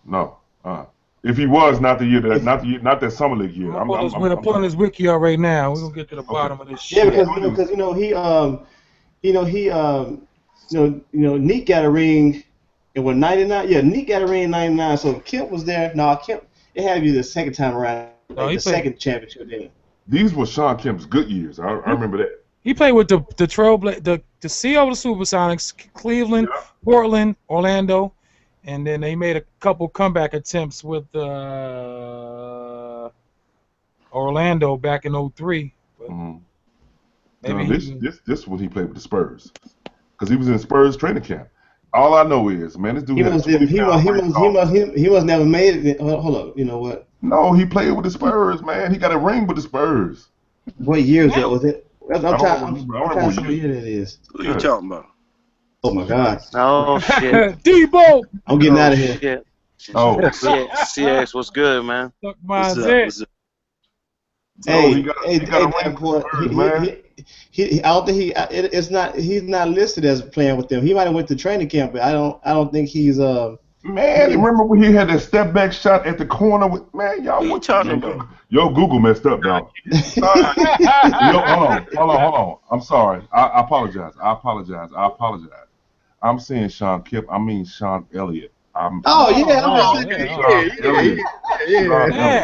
Because he said Sean Kemp with a pull up with a step back. I'm like, whoa, Sean Kemp didn't have that. My bad, Sean Elliott. I'm sorry. Yeah, Hey, my feelings hurt, bro. So in retaliation, I need like all your drums. And the six pack. My bad. Sean Elliott was the truth, though, man. What I'm saying is, Sean Elliott was coming off ACL surgery. He had this 20-pound brace on his knee, man. That I do remember. I recall that. Yeah, I remember that. He was on the other team. I was on one team. He was playing on the other team. Who was on my team? I had Walter Berry. I had George Gervin, brother, on my team. Derek Gervin. We had a few good players. Anyway, all I know is, man, the ball went up off the rim, man. Sean Elliott went up so high with that 20-pound brace on, dunked over like 7 people. 7 of us. I was one of them down there. I was like, my life got to change, man, because I'm not going to make it, because that was like a life-altering moment for me, man. I'm like, this dude, his knee is hurt, man. Yeah, my homeboy was talking Sean Elliott, too. Yeah, my homeboy, he was talking stuff to Sean Elliott because he was, David Robinson was like his big brother. Right. So he brought him down to San Antonio, and when he was down there, he said he was talking trash to Sean Elliott. And Sean Elliott took him on the court and smashed him. Yo, I also played with, you know who was on my team that year? Y'all remember that dude, the Rucker Park legend? The dude got shot like 9 times in the chest. He showed me his bullet wounds and everything. The GOAT? Who? No, not the GOAT. Not Earl Manigault. You talking about either Booger Smith or... Oh, his Not name won't come Boots. to me a second. Nah, This ain't nobody old. Not Come up. not New York, Peter man. Either damn, Booker what's his Smith. Got to be either Booker Smith, the point guard, right? No, he was like 6'7", man. He was like, but he was like a point guard Hey, though. you ever heard of? Real shit, You light ever heard? skinned cat. Oh shit. Oh, his name was man, Sweet Pea. No. Oh yeah, Lloyd Daniels. Sweet Pea Lloyd Lloyd Daniels. Yeah, Daniels. hey, that's Lloyd my Daniels. man right there, Lloyd Lloyd Daniels. Daniels, man. Let's get fucked up with Lloyd Lloyd Daniels. Daniels. Oh, Man, shit, are you I'm serious? Man, Lloyd was on my team. Lloyd could go, man. dude right Yo, there Lloyd a dude with piece the of truth. shit right now. Oh, God. Lloyd walked out of Are you Boston's serious? sports bar owing $200. They called the cops on him. Cops talking about Lloyd Daniels on my team, man. he used to get a lot of he used to go into restaurants and they knew who he was and they let him slide. So went to Boston's, he tried to walk out. Boy, they called the cops on him. Next thing you know, last time I heard of him, he was in somebody's house. They got him for a robbery. He might be in jail right now. Well, when I tell you Lloyd could go, man, he was on man. our squad. Lloyd could go, bro. Lloyd was working with the kids, man. He was all the bullet wounds, dog. I was like, damn, dog. Yeah, he was shot, stabbed. He was working with the kids, man. We opened like a basketball warehouse up. He was coaching the kids, man, but he couldn't stay off that coke, man. That coke is calling him, man. He's bad off, man. But he's funny because he'll go out and he won't spend a dime. People will spend money on him because they know who he was. He said that little, I'm Lloyd Daniels shit, man. That shit. He was starting catching on. Hey man, Lloyd owe me $20. You know what? Lloyd owe me. Yeah, do it. I had Walter. Remember Walter Berry? Walter Berry was on my team. What's on my team? Like I said, Derek Gervin, George Gervin's brother. We had a squad, man. I think we came in like second or third place, man. We didn't have no real big name people, man, but our squad was just good enough, man. We had enough good players that gel together. We did work, man. Let me ask y'all this. Hey, what do y'all think about the petition to make Black Lives Matter a terrorist organization? That's some bullshit. that you ain't seen. Well, if they have made the Fraternal Order of Police a terrorist organization, why are we making Black Lives Matter terrorists? Exactly. What I'm saying, my wife just showed me a picture of was it Dallas or somewhere in Texas, where the Ku Klux Klan was downtown protesting or doing whatever. If they're not a terrorist group, they've been doing that shit. They still do that in my hometown. You know they about it. Yeah, they still have they have rallies in my hometown every was it the second Saturday of every third month. Where you from? I'm from Central Texas, man. Okay. I'm like, what about them? Is the militia in America? We got West Texas. We got a West Texas militia too. I've seen them dudes. I'm like, does the government consider the militia a terrorist group? Probably not. I know they don't. They don't fuck with them. I can tell you that much. Exactly. How the hell? But they want to consider Black Lives one. Yeah, the Klan ain't crazy. Klan has strung up more people than we can count. Exactly. They're not a terrorist organization. Man, crazy, man. Don't y'all fall for the okie doke, man. Don't fall for it. Man. When they say don't drink the water, you might want to drink it. Exactly. Like that whole thing in Oregon, or was that Oregon somewhere, Washington or whatever? That was Oregon, yeah.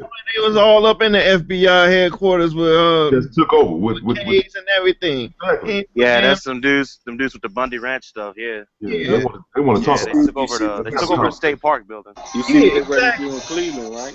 You see what they're ready to do in Cleveland. What's going on? That the Republican convention just is ready to happen, and all the black brothers come there with they because it's an open and carry state. Soon as they came there with all their guns, now the police are talking about we need the governor to sign the executive order to suspend open and carry during the convention.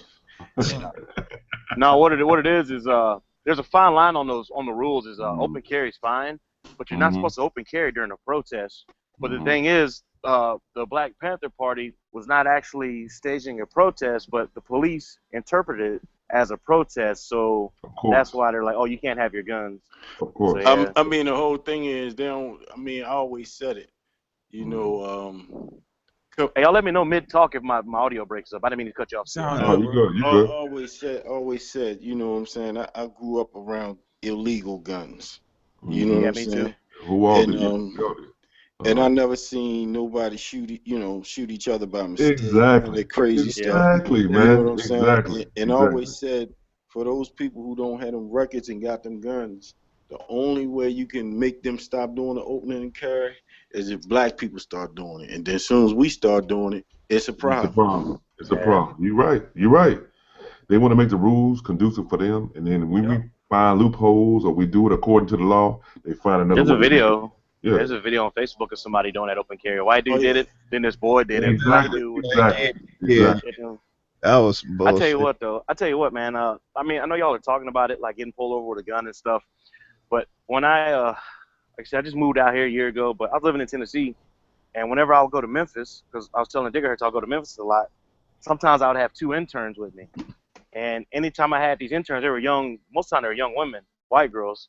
Mm-hmm. So I would have I had a Kimber 45 with me, and I'd have my 300 Blackout or an AK-47 actually in the vehicle, right? And so I would anytime I got pulled over, I let the officers know. And my stuff is, all I gotta do is pull my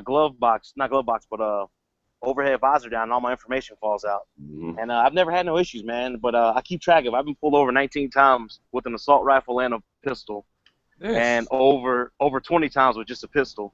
But I've never had an issue. I've actually had one cop sit there and talk to me for about 2 hours about my 300 Blackout. But you're Army though, aren't you? No. I've been out of the military since 2004. The fact of the matter, you still carry that with you. You still have that. You know, they run your jacket. You still got that on you. So that's why they're more inclined to be like, to sit there and have a cup of coffee with you, because they love them guns, and they love shit like that. So yeah, well, like I said, I just I know that people do have problems, but I've encountered cops with attitudes, but it just I don't get an attitude back. I had to talk with my nephew. That's me. Oh, I had to talk with my nephew, man, and he's running with the whole Black Lives Matter thing and everything. And I don't see nothing wrong with it, but I don't think I tried to tell him he don't need to bring that attitude, with it, that chip on your shoulder. When a cop asks you a question, answer the question. You don't have to submit to them if you ain't doing nothing wrong. But if they just ask you a simple question, man, ain't nothing wrong with answering it instead of getting an attitude with them. You know what I mean? But he's got a chip on the shoulder for no reason. I don't want that to elevate into him getting, hurt or nothing. Yeah. I'll tell you like this, man, from somebody who's been arrested by crooked cops, and had cops, the cops that arrested me, the feds arrested them. You know what I'm saying? I've seen the damage that what police can do. I got a cousin that's a police, but you know what? He's just an officer. He just go to work, but when he ain't working, he in the hood. It's a lot different, and I know how these police are. You know what I'm saying? I think it need to be some type of exam. They need to take the weed out those racist ass ones, because to me, it's like that. It's a job they can take, whereas though they can take out their little racist fantasies on people. Yeah. And it's about that. It's having that God complex as well. We oh my God, man, I could go days and days talking about this shit, but I've talked enough. I'm just gonna sit back and listen. But yeah, you got a God complex though. You gonna exercise that to the 10 power, and if you know that at the blink of an eye, you can beat that rap. Hey, you gonna do it because you got the power to do it. You know what? It's just like on The Wire when Proposition Joe. Joe? Joe. Only the one thing that makes cops can't stand is being bored. Yep. So, they out here, ain't nothing to do. They see a black dude coming around doing nothing, minding his business. Let me go do something. Let me bring some action into my life. And all right. Bam. And I like when they say the feds, they never run out of time and money. Hey, matter of fact, why about your money? Because they use your money to Oh shit, my bad. Hold on. Yeah, they use your money, man, to use your taxpayers' money to do all the things they do. All right. That's why they'll never run out of money. Right. Really. I say the best thing, man, and I'm starting to really look into like the law. Like I like how the Moors do it, how the sovereign citizens. I love how they. I watch a lot of videos on when they get pulled over or that when they're in court, man. They know that law like that, and they It use don't it to happen work like for that 'em. all the time. It don't. I used to be in the Moore Science Temple. It doesn't happen like that all the time, man. You know Right. what I'm saying? That's when you're dealing with other Masons. Right. All them officers are not Masons. Some Right. of them, some of them are just some racists, you know. And then you got the black ones who even crazier. Crazy, right? Like I do admire their knowledge. You know, cause I've seen a couple of them fail, but like I need to know what's going on around me. What can I do and what can I do? Because there's been a lot of times I've been young and I've been pulled over a lot of times. I used to pull myself over actually when I used to drive through this part of Jersey and Deal, and the cop see me and he'll pull me over every time. I had a rejected sticker on my car. I was in my limits. I had to get some stuff fixed. I mean, emissions laws are real tough there. So I passed through it because I had to get to work that way. And I see him, I'd pull myself over. Oh, why are you pulling yourself over? Because you was going to pull me over anyway. Oh, I'm not racist. I've been doing this for 15 years, and I never pulled anybody over because of their skin color. Okay, Yeah, you telling me for then? Right. I Hey, see. Huh? you know what? New Jersey is the state that started the racial profile. Mm-hmm. That's where they got the statistics from. New Jersey. Wow. Not that they started it, but that was the first place that they actually started tracking. Guinea pig. Yeah, trip, man. We had cops out here when I was working in Frisco in the Bayview and whatever, in the industrial area when I was delivering fish. He had cops just go around just checking people's cars and make sure they tags is cool or not. Oh, yeah. Now, like I remember I was leaving, like my manager was like, "Yeah, they out here checking tags." I was on the road, and then I come back to the warehouse and get ready to come home. I leave, boy, just sitting around the corner, just chilling, waiting for everyone who worked there to leave, to fuck with him and shit. So he come on, pull me over and everything. And my tags was cool. I didn't have insurance on the car at the time because I couldn't smog it at the time. So then it was all good. Nothing happened and everything, but just the fact that you just out here hunting and shit. Yeah, messing with the working man. Yeah, I'm like, and this is a warehouse. Everyone here works. In an industrial area, ain't shit popping off over here at all. So I'll tell you like this, man. I'm glad we didn't hold that retreat in the city, man.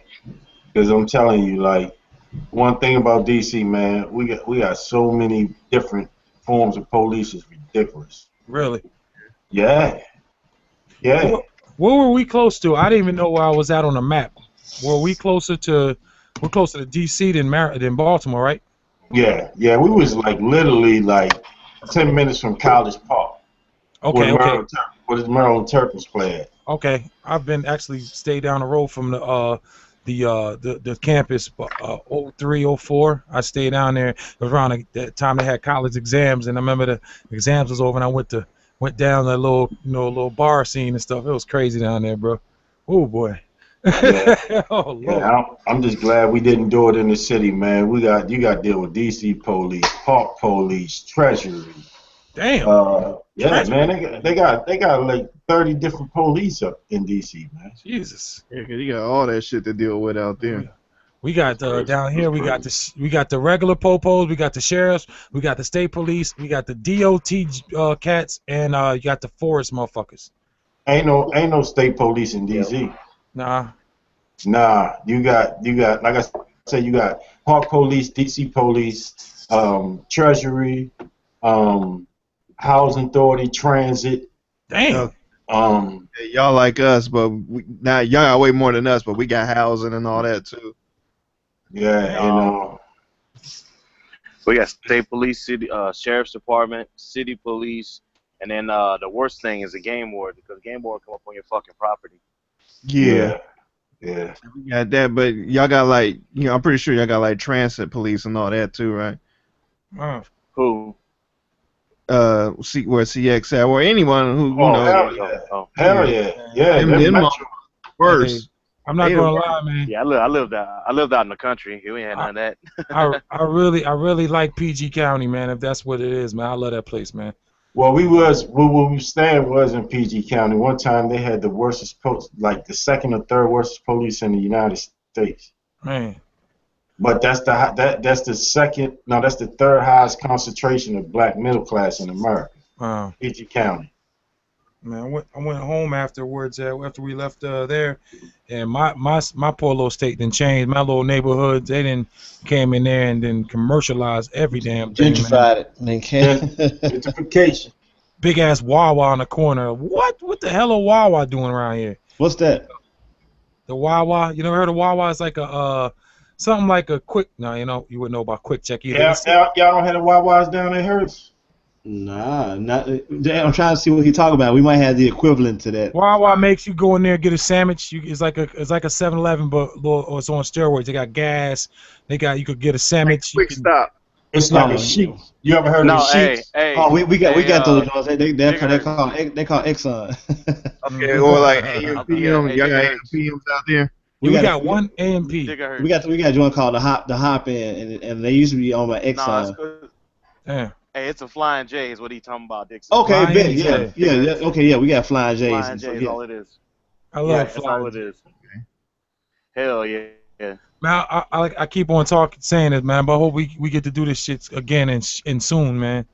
You know. Man, I'm gonna tell you something. Hey, I think Wild Body gonna be the main one orchestrating this. Right, exactly. He gonna be the dude to put it all together. We coming to your backyard, man. We gonna come knock on your door. Man, look here. I already got it all planned out. Hey, I think we should do that shit. We going somewhere where ain't no elevators at. Ain't that right, CX? I tear an elevator up. I take it off the damn hinges. Look, off the rails. His new name is the Fire Chief. Yeah. Hey, Fat Von, you need to come to the States, bro. If I give you a nickname, it's gonna stick, man. Look at the RTO. All right. No, if y'all I was telling him if y'all let me know when it is, man, I'll buy tickets. If once y'all get it set in stone, give me at least like a month heads up, man. I'm gonna buy tickets and come. It ain't nothing. Yo, about 1,400, wherever. Especially like to Memphis. Yeah, Memphis, New Orleans, Dallas. I think Davenport had a better. I would say New Orleans, man, because you get a chance to kind of like. Yeah. But you ain't gonna get a chance to enjoy New Orleans though, because think about when we came there. We ain't get a chance. We just went to Chipotle. Man, I'll tell you, just walk outside. So check it out. And get food. Right. While you're getting food, take your little HM4 video or no doubt. your I got a few places I can take you on New Orleans. Yeah.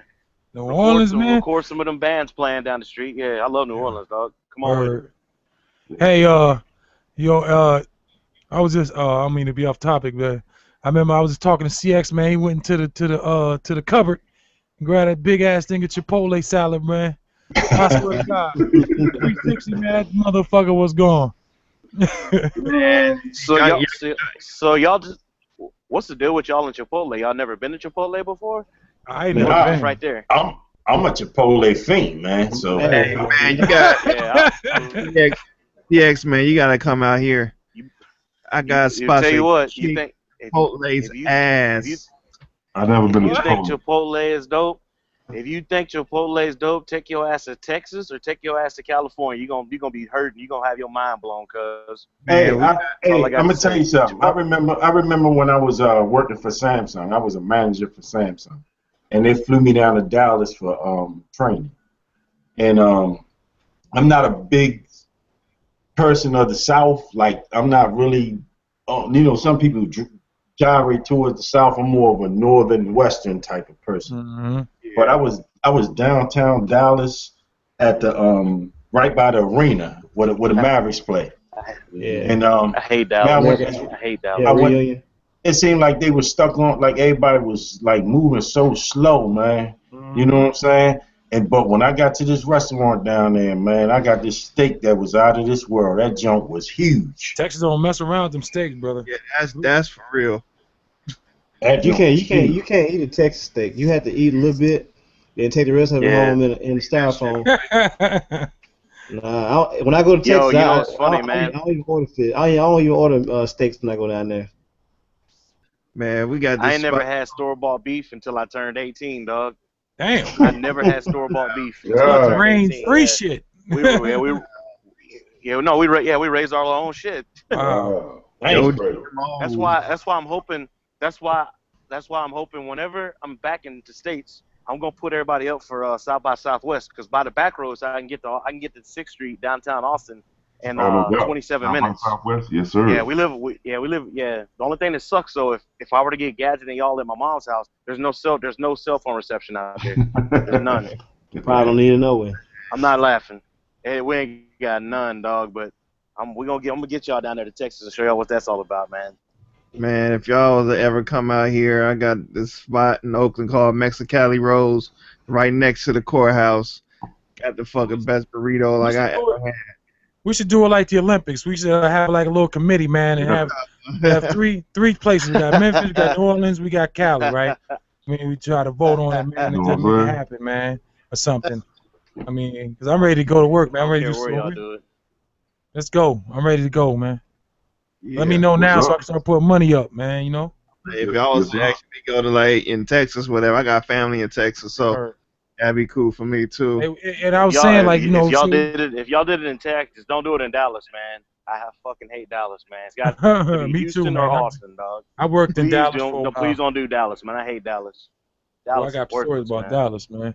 And we get to the airport, we fly in, whatever, we rent a big-ass van at the airport. That way... Everybody, you know, instead of everybody renting cars or whatnot, it should be cheap, man. Cut down on some prices, I'm renting man. SUV for sure. Yeah. I'm renting SUV. Y'all let me know, man. Yeah, man. Do it, man, because that's in my area. So, where y'all going, Texas or New Orleans? New Orleans, yeah. I vote for New Orleans. Yeah, what's up? Me too. I vote for New Orleans because you can just walk outside, man, and have a good damn time, dog.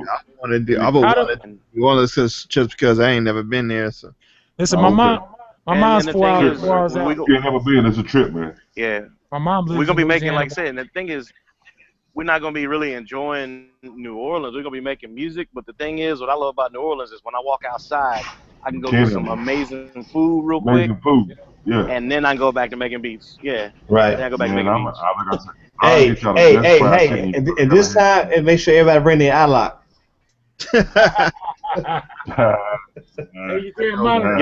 Yo. I didn't know that if people need iLocks, man, y'all need to let me know, man. I got a bunch of them. I need iLocks. When I was working at Blackbird, it was like, you know how you go in doctor's offices, there's lollipops. Right. That's what we used to laugh at about the iLocks, man. If you need an iLock, you just grab them. There's iLocks everywhere. Well, hey, I need an iLock, man. I didn't know I'm people that mail address. Hey, Hurts, for real. Yeah. I had Pro Tools on my laptop when we was there. I got 12 on mine. Everybody had it, but you still needed iLock though. No, not with mine. I didn't. And I got 12. So hold up. Hey, CX, I figured out was. You know why you didn't need it, and the reason why I shouldn't have needed it because you can transfer your licenses to your MacBook, and I didn't do that. That's what I probably. Yes. Yeah. CX, I found out what was happening with Studio One, man. What was happening? The plugin file, there's a bad seed in there. I haven't found out which one, but what I did was I deleted everything in the plugin folder and put it in the trash bin for a minute, and then I ran it and it went through. But I gotta find out what's wrong in there. I told you one of them plugins was bad. Yeah, you was on it, man. Them plugins lock your shit up. Because I remember when I was using Windows primarily, and I was using Pro Tools, and I was using the Wave joints. It was a few bad Wave joints in there that you had to take out in order for that Pro Tools to do it through its business or whatever. It wouldn't proceed no further unless you got those bad sectors out of there. I don't know how you. I knew a dude that had he had a. Oh, go ahead, my bad. Oh yeah, you good? Go ahead, go. I ain't talking about shit. Oh no, I was just saying. I know a dude. He had a crack. He showed his computer. This my boy was a crack plug-in king, dude. And he tried that Pro Tools shit, and they were like, nope. Yeah. It was like, nope.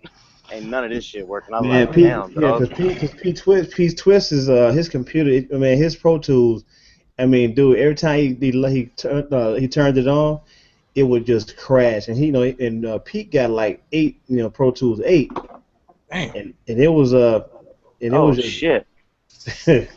it was dying. I mean, every time he crank it up, man, and it was dying because what's funny about it, at first, at first it was okay. When he had it up at first, it was all good.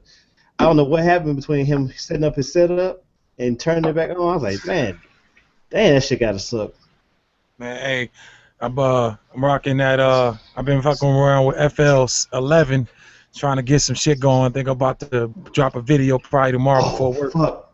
I just thought about it, man. I forgot to shit. Hold up. Send my shit right after I get done. I sent him last time like 4 in the morning. FL's dope, man. Yeah, FL my shit though. I got so much stuff in FL. Too easy. I use SliceX, man. Use the hell out of SliceX. Hell yeah, man! You kidding me? I was using that shit today, man. It's so easy. I hate SliceX. I use Fruity Slicer. I used to use that back.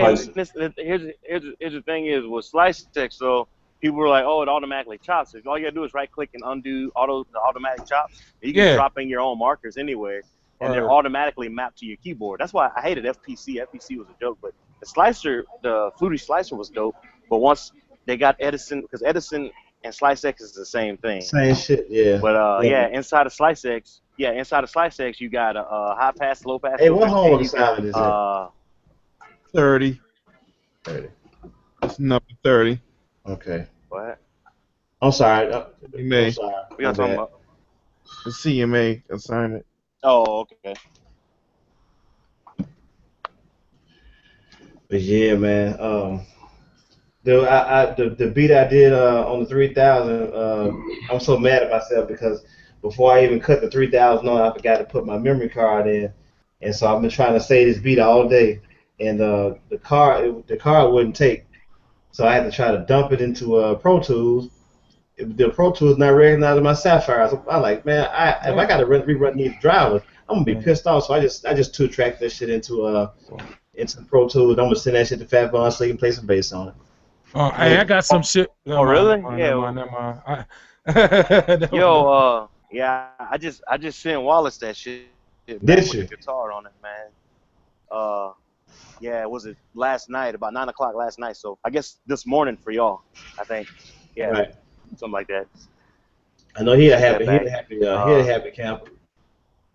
Yeah, he hit me back up. I sent him the mono and the stereo stuff for it. Yeah. Man, I'm gonna try to work on this machine and Hey, see what it you do. figured out how to do that yet? I ain't even tried no more. Man, you know I had this thing like 6 years ago. Yeah.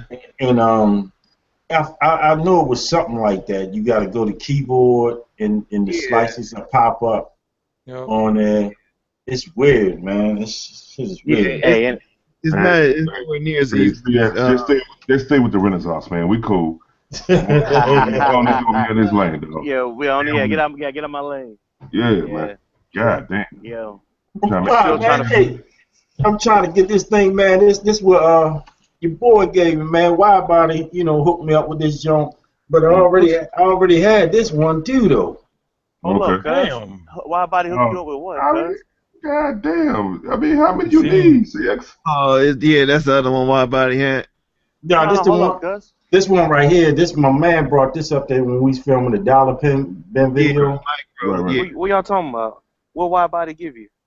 Wide Body hooked me up with the old machine. Goddamn, man. Why'd you give it to 6, man? Come on, man. What the fuck, man? Look, we got an exclusive team, man. Why you giving it to CX, man? You're a Renaissance check this out. Check this out. I think I'm the only one in the whole Hangout group that ain't got no kind of dedicated machine to hook up to the damn computer. I use Reaper. I use Reaper to make all my beats. I love Reaper, man. I love Reaper, man. Reaper's my shit. Yeah, hey man, Reaper and Pro Tools, man. That's it. I know Reaper. I know Reaper's an incredible program, man, and I just ain't had the time to learn it. Man, the folks doing audio for games and stuff, man, from Rockstar Games and all them Grand Theft Autos, they all using Reaper now, man. I'm telling you. The only reason why I don't like Reaper because just like with FL, I guess I hadn't used it. I've had it and I think I got it's on a hard drive that I gave a friend of mine. But check it out, man. Go ahead. When I track my beats out, normally, since everything's already synced with the 3000, if I hit the record button, it just automatically feeds the Pro Tools. So I guess I do that in Reaper too. Okay, so I had to figure out how to do that. Cause when they got an MPC template for Reaper. Oh, word? Here's another, Shit. So check this out. Check this out with Reaper. So when you can make your own. Reaper's customizable down to the everything. You can make your own high keys, right? Yeah. Let me know if my audio breaks up or anything. So when I play, like, say I drag a WAV file into Reaper. Your audio breaking up. Is it really? No, not really. I'm just playing. Oh, you asshole! I was gonna do that too, but he beat me to it. So I drag a WAV file into Reaper.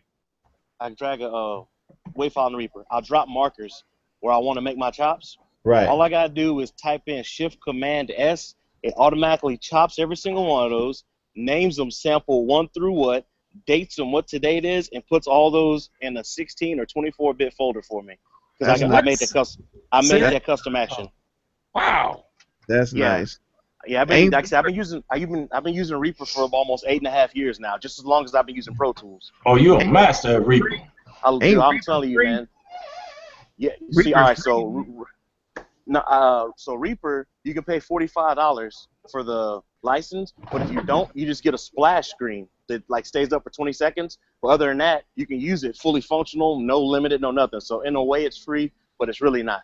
You know what I mean? So it's like the it's fully functional. It is a fully functional. It's fully functional if you get it, if you download it. But it's like when you download a file. Damn, I can't think of the name of the file, but not the zip. No, but it's only got a. I'm just saying it's like that. Whatever the damn program, I can't think of it's called, but it says you got to pay for it, but when you use it, it's free. It'll keep turning it. No, it don't do nothing crazy. No. You open up Reaper. All it does is say Reaper, and it says you've been using. It says you gotta pay for it, but when you use it, it's free. Major delay right there. No, it don't do nothing crazy. No. Whose shit is that? That's a major delay. Like damn near a minute, 30-second delay. Yeah. But no, like I said, it don't do nothing like that. It just you turn it on and just has a little bitty thing up that says this is Reaper such and such, and you've been using it for X amount of time, and after about 10 seconds that goes away. It's fully functional though. Okay. But like I said, I bought mine after about using it for about a year, and I was like, yeah, I'm definitely be using this. So. Yeah, I got a quick question, man. How do you stop machine from scanning plugins every time it start up? Man, I don't know. I haven't done that myself. You could do it on Mac. It's easy to do on Mac. You could there's a way you could do it. Do IG Got Beats got a video on it. Okay. Even Contact used to do the same shit. It's like an auto load function. Yeah. I was talking about WinRAR. That's what I was trying to say. Was WinRAR? Yeah, WinRAR. Nah. I don't know.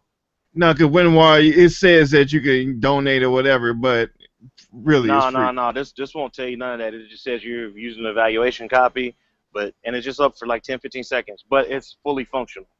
Okay. My boy's been using it for about 6 years now. He's just a cheap bitch. He's been using it for about 6 years, and he'll tell you how much time you've logged on it too. But yeah, I've tracked full bands with it. I track, it's man, I love it. To me, it's better than Pro Tools, and it is. Yeah, it is way better. Hey, watch your mouth, man. I'm gonna tell you, man. I'm gonna be honest with you, man. Well, I know Pro Tools just as good as I know this because you work at any studio, you got to know Pro Tools. But I was joking, but like if no, stop hurting my billings. Stop hurting my billings. The only reason why I even had Pro Tools because a lot of the collaborations I was doing with cats who didn't live in the city or didn't live here. Hey man, I had to come back for a second, man. Y'all quit giving CX tips, man. He got enough shit. He got. And so, professional tips, man. I ended up buying too, man. Right. And he got everything on. I'm just messing with you. Hey. No, he ended up giving me. I had to end up buying an inbox, man, and that's how I started using Pro Tools because I was using Cool Edit Pro. And to me, nothing beats Cool Edit Pro. Now I can't. Apollo Brown still makes all his beats in Cool Edit Pro. You know what? I used Quidit Pro for a long time. Apollo Brown still uses it. He did his rhythm roulette in Cool Edit Pro. Man, I remember I was using Pro Tools when it was Sound Tools, man. On a Mac 2. Yeah. On a Mac 2 with the audio media cards when it was 4 tracks. Wow. Yeah, man. So I've been using Pro Tools for over 20-something years. And that's back when they was delivering ice blocks to your house, man. yeah. It was crazy. See, I thought I was old, man. How old are you, man? I thought I was old, man. How old are you? CX OG in the game, man. No, I'm the OG in the game, I'm sure. Man, I tell you what, man. I remember back then, man. I had brought a Mac 2. I'll put it to you like this: I brought a Mac 2 from Virginia. This dude in Virginia. We brought 2 of them for $5,000, and they came with the audio media card. Pro Tools was called Sound Tools. They used to have something called. It was called Deck, where it was like 4 tracks. That's all you got. And I used to back up DAT machines to the audio media card using coaxial. You know what I'm saying? Backing that shit up.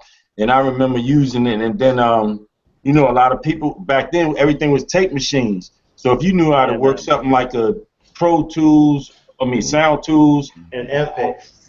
No, it was like Sound Tools, and they had mainframes in the studio. Jesus Christ, yeah. They had mainframes, and so if you know how to work those, and then Akai came out with those DD4000s and all that crazy shit, and if you knew how to work those, you could get work.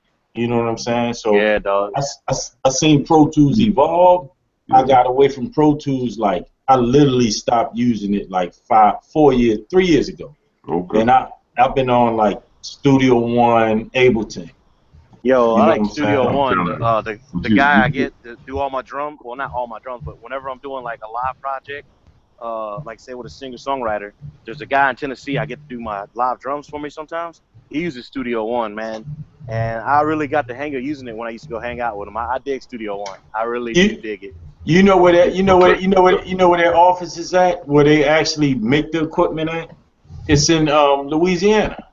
No, really? Yeah, they are. Yeah, Brutality in Louisiana. Yeah, Personas. I like Personas, dude. I like them, man. What part of Louisiana?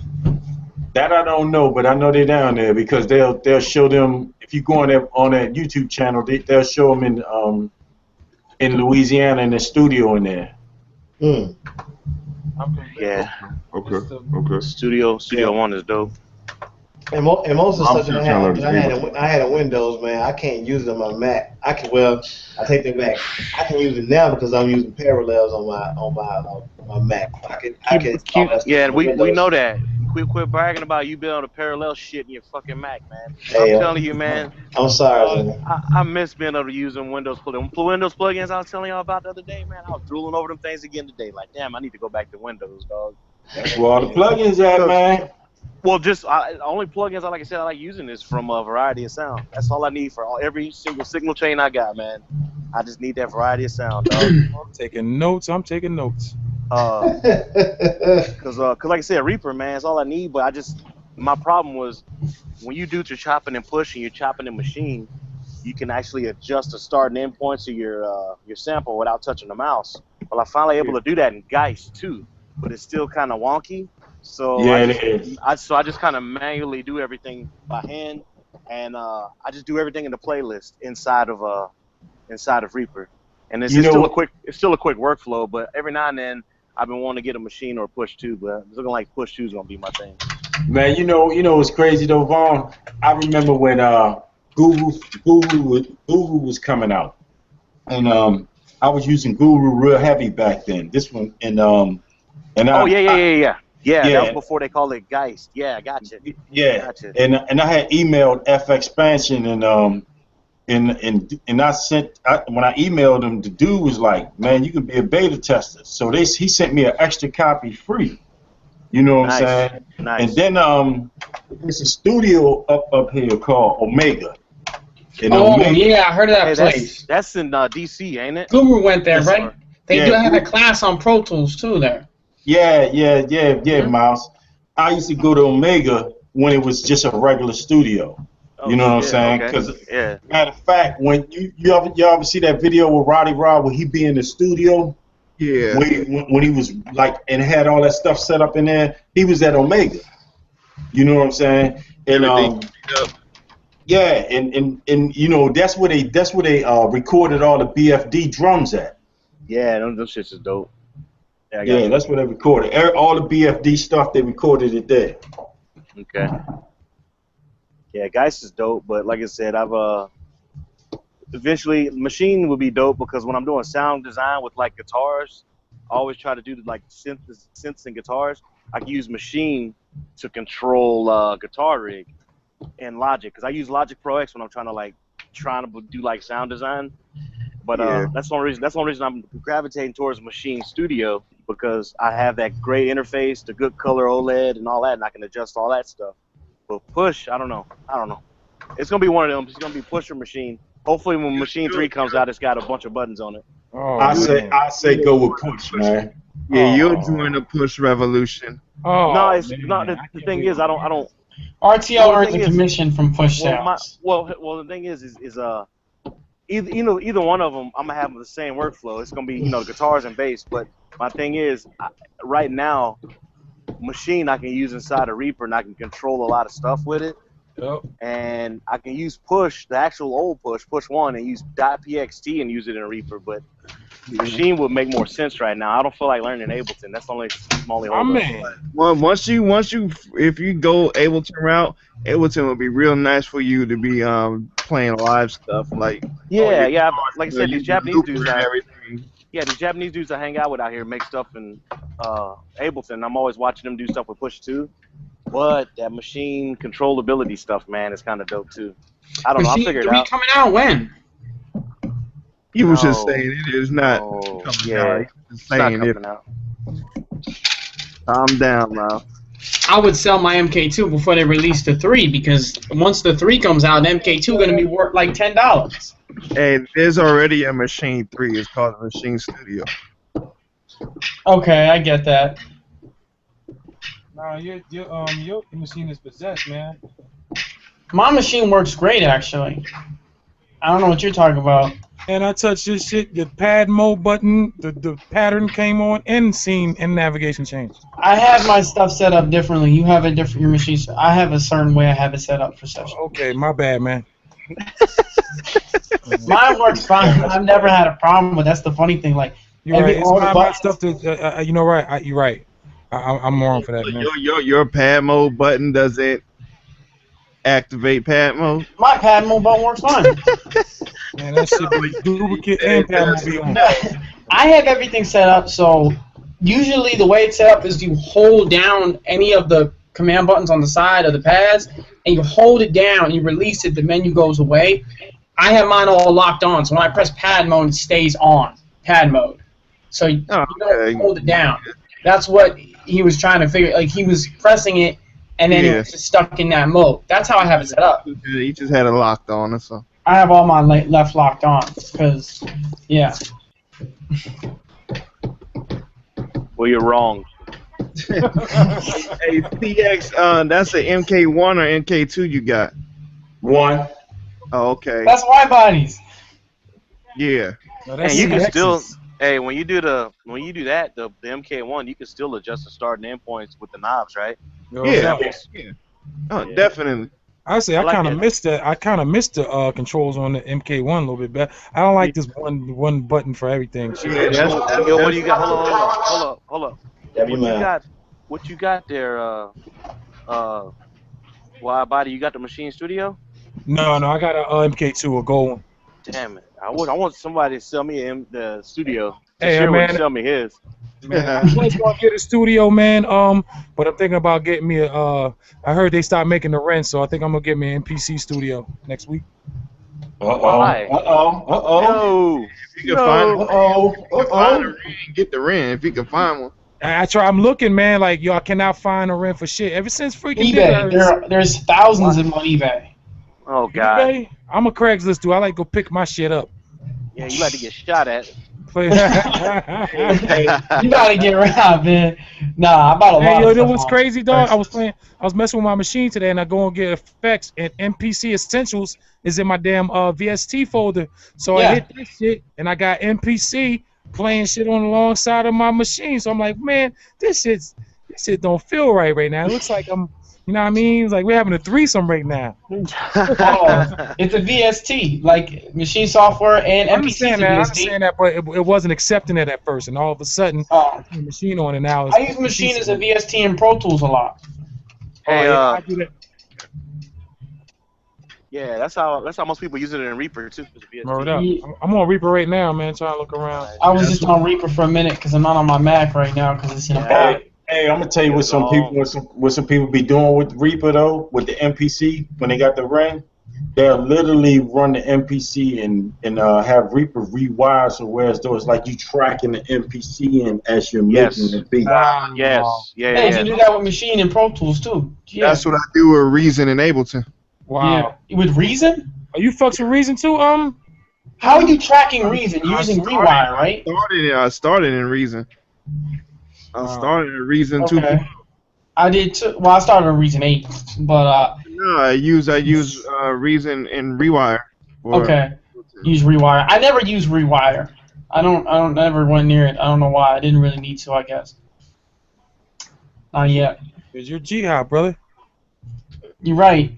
I should get into like even with so right now, like with the way the Scarlett 18i20 I got set up, like when I turn on my computer and I say, hey, I want to Scarlett 18i20. Yeah, so it's same with RTO and NetMaker.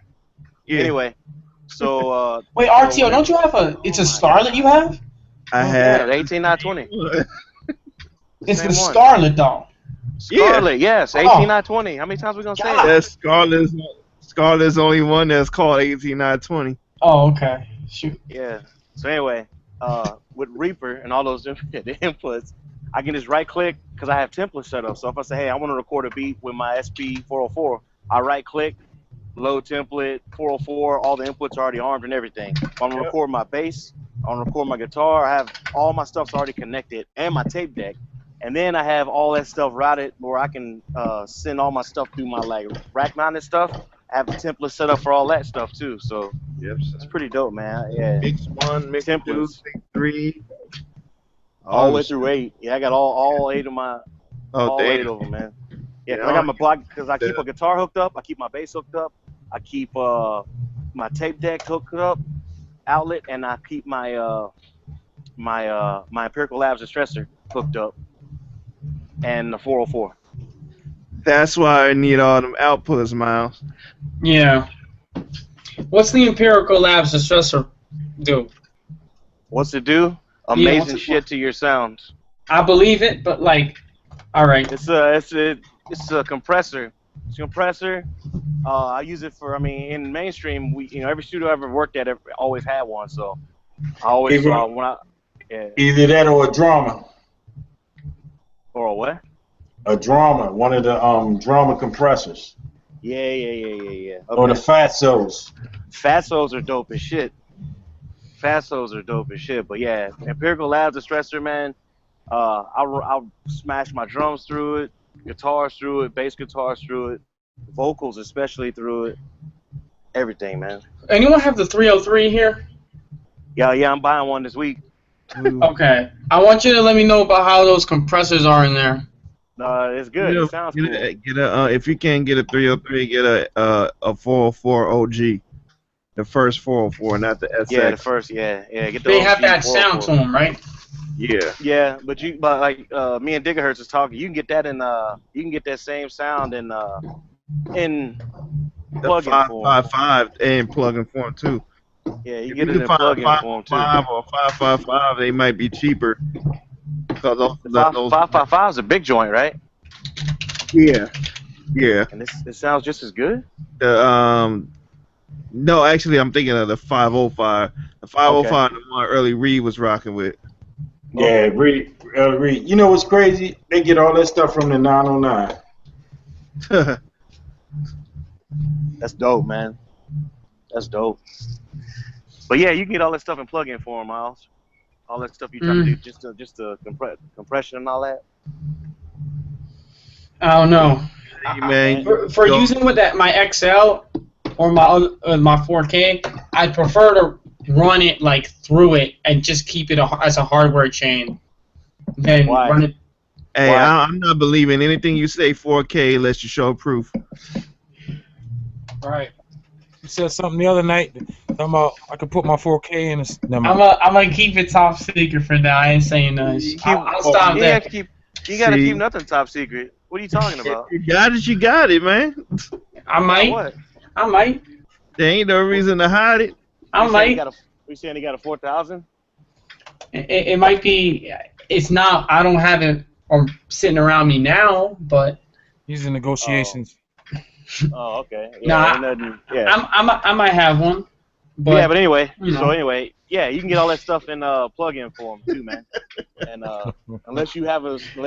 I didn't want to let Leroy know. If Vaughn knows, then my plan is foiled. Not really, dude. It's not going to benefit or harm me in any kind of way. It'll benefit or harm me in many ways, though. You know. Okay. But hey, man, because he can put you up on game. Word up, you got 3 cats on here that can put you up on game with the 4K. You got like 4 dudes on here that use the 4K. I haven't used it yet, so. Well, you can call me a rookie still on that bitch too, though. Cause I'm still navigating. Last night I about threw that bitch out the window. Teaching gigahertz. You got me, gigahertz, and RTO and Vaughn. All of us use the 4,000. 4,000 was my favorite MPC. Oh. Okay. Yeah. Gigahertz. Yeah, I had a long talk with Gigahertz about the 4K. I love the 4K, man. I've had a 2000 XL, I had a 1000. The 1000 was dope. I still got all them tracks I made on that. The 2000 XL I didn't like because I couldn't track my guitar into it live like I wanted to. Yeah. But 4000 so far is my favorite. On my XL, that'd be bugging me. I can't play while I'm recording. Yeah, you can do it on the 1000. 1000 and the 2500. I had the 1K. The 1K I like. I love you can do that on all the new Mark ones, right? You can do that on the new Marks, and you can do it on the 4000. Yeah. And the 5000. And the Ren too, right? You can do it on that. You can do all that shit on the Ren because the Ren is like an interface itself, ain't it? Man, the Ren could do anything all them NPCs that were ever made can do. Yeah, I like. You know what's funny though, man, is I really do like that Ren. I haven't seen one in person though. I haven't seen one in person. Yeah, I saw one. I like them though. I like them. So what's all the knobs on the left side? Can you assign those to different functions or what? Man, yeah, do you use them? CX, how often do you use those knobs? I use the knobs all the time when I'm chopping samples, start imports. Yeah, start imports. And when I have a plug-in pulled up, all the parameters of the plugins are on those knobs. Oh, hold up. Like what plugins though? If I got massive pulled up, all the things will. And plus, are you serious? I'm dead serious. I didn't know that. And plus, you can use a VIP software with that, right? Yeah, somewhat. Yeah, and the top of the knobs, the top of the knob, they're touch sensitive. Yeah. So you can press them down like it's a push button. Yeah. Right.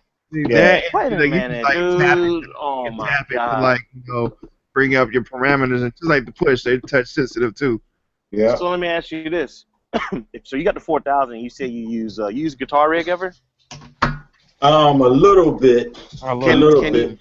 If somebody that has a MPC Ren, if they can find out if you can control parameters in Guitar Rig with those knobs, you can do any VST. You can do that with machine though too. Yeah, no shit. I know that. That's all the same company.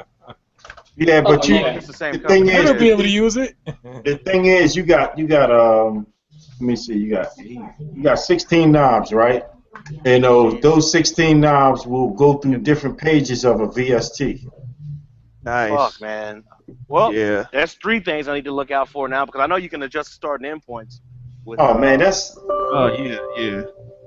You see me, y'all see me do that on there. Yeah, I'm like, you doing all videos. Yeah. And how many inputs you got for plugging in guitars? You got 1 or 2. I think you got 2, right? Yeah, you got two, but they you know, the Dual XLR kind of thing. Yeah, XLR dual thing. Yeah. Okay. Does the MPC Studio have any? I mean, does the Machine Studio have any hardware inputs? No. No, that's what I thought. It don't even have an interface. It don't even have an interface. Yeah. Exactly. Damn, man, you really got me thinking about this. Never mind. Son of a bitch. I hate this. I hate hobbies, dog. I hate these fucking hobbies. Hey, Vaughn, I'll say this right. From being a 4,000 user enthusiast, a lot of the stuff that's on the 4,000 is inside the rent. And what I mean is those key groups and all of that, you can load those key groups up in the rent. Yeah. Not only that, now you got fucking non-destructive chopping. Yeah, you got non-destructive chopping. No doubt. Tab chopping. So now, like my thing now is just to have like I got the 4,000 and the SP, and that's like my away from the computer thing, and I love it. I'm really loving that workflow. And then the next thing is to get the computer set up to where I have a little bit better instead of just using Reaper all the time. I want to be a little more hands-on with the computer setup. But the 4,000 is gonna stay, and the 404 is gonna stay. But I'm really, like I said, it's gonna be either machine or push or hell, and possibly even this Ren shit, man. I don't know. Man, if Digger can do it, I can do it. Damn it! I don't feel so bad about buying all that shit now. Yeah, I be using the Ren, man. I shut the laptop screen. Yeah, I remember you said that like on the first or second hangout we ever did, man. You was talking about like I got something for you, CX. Uh-oh. Well, it's a laptop screen. Yeah. Remember that? What's that? That's your video. Hear that? It's just you talking. You don't hear nothing. Never mind. No, we can't hear nothing yet. Sorry, hold on. But I remember you said that. There it is. Oh yeah. Man, I got rid of mostly all that gear on that video. See that 4,000 behind you, man. Yeah, I got rid of the 4,000 M3, all that stuff. Diggerhurst, you still on here? Miles, you got a YouTube channel, Miles? Yeah, why? What is it? How you pronounce it? What is it? What? What is a YouTube channel, brother? I'm renaming it in a few minutes. I'm putting up a video to. What is your YouTube channel name? It's probably his Basic IQ production. It's basic hip hop and life. It's the total. Oh boy. I'm changing it. I'm changing all my names to Miles Ahead Music. Oh man. Hey, that name's already took already, man. Yeah. Yeah. You gotta let Diggerhurst christen you. Yep.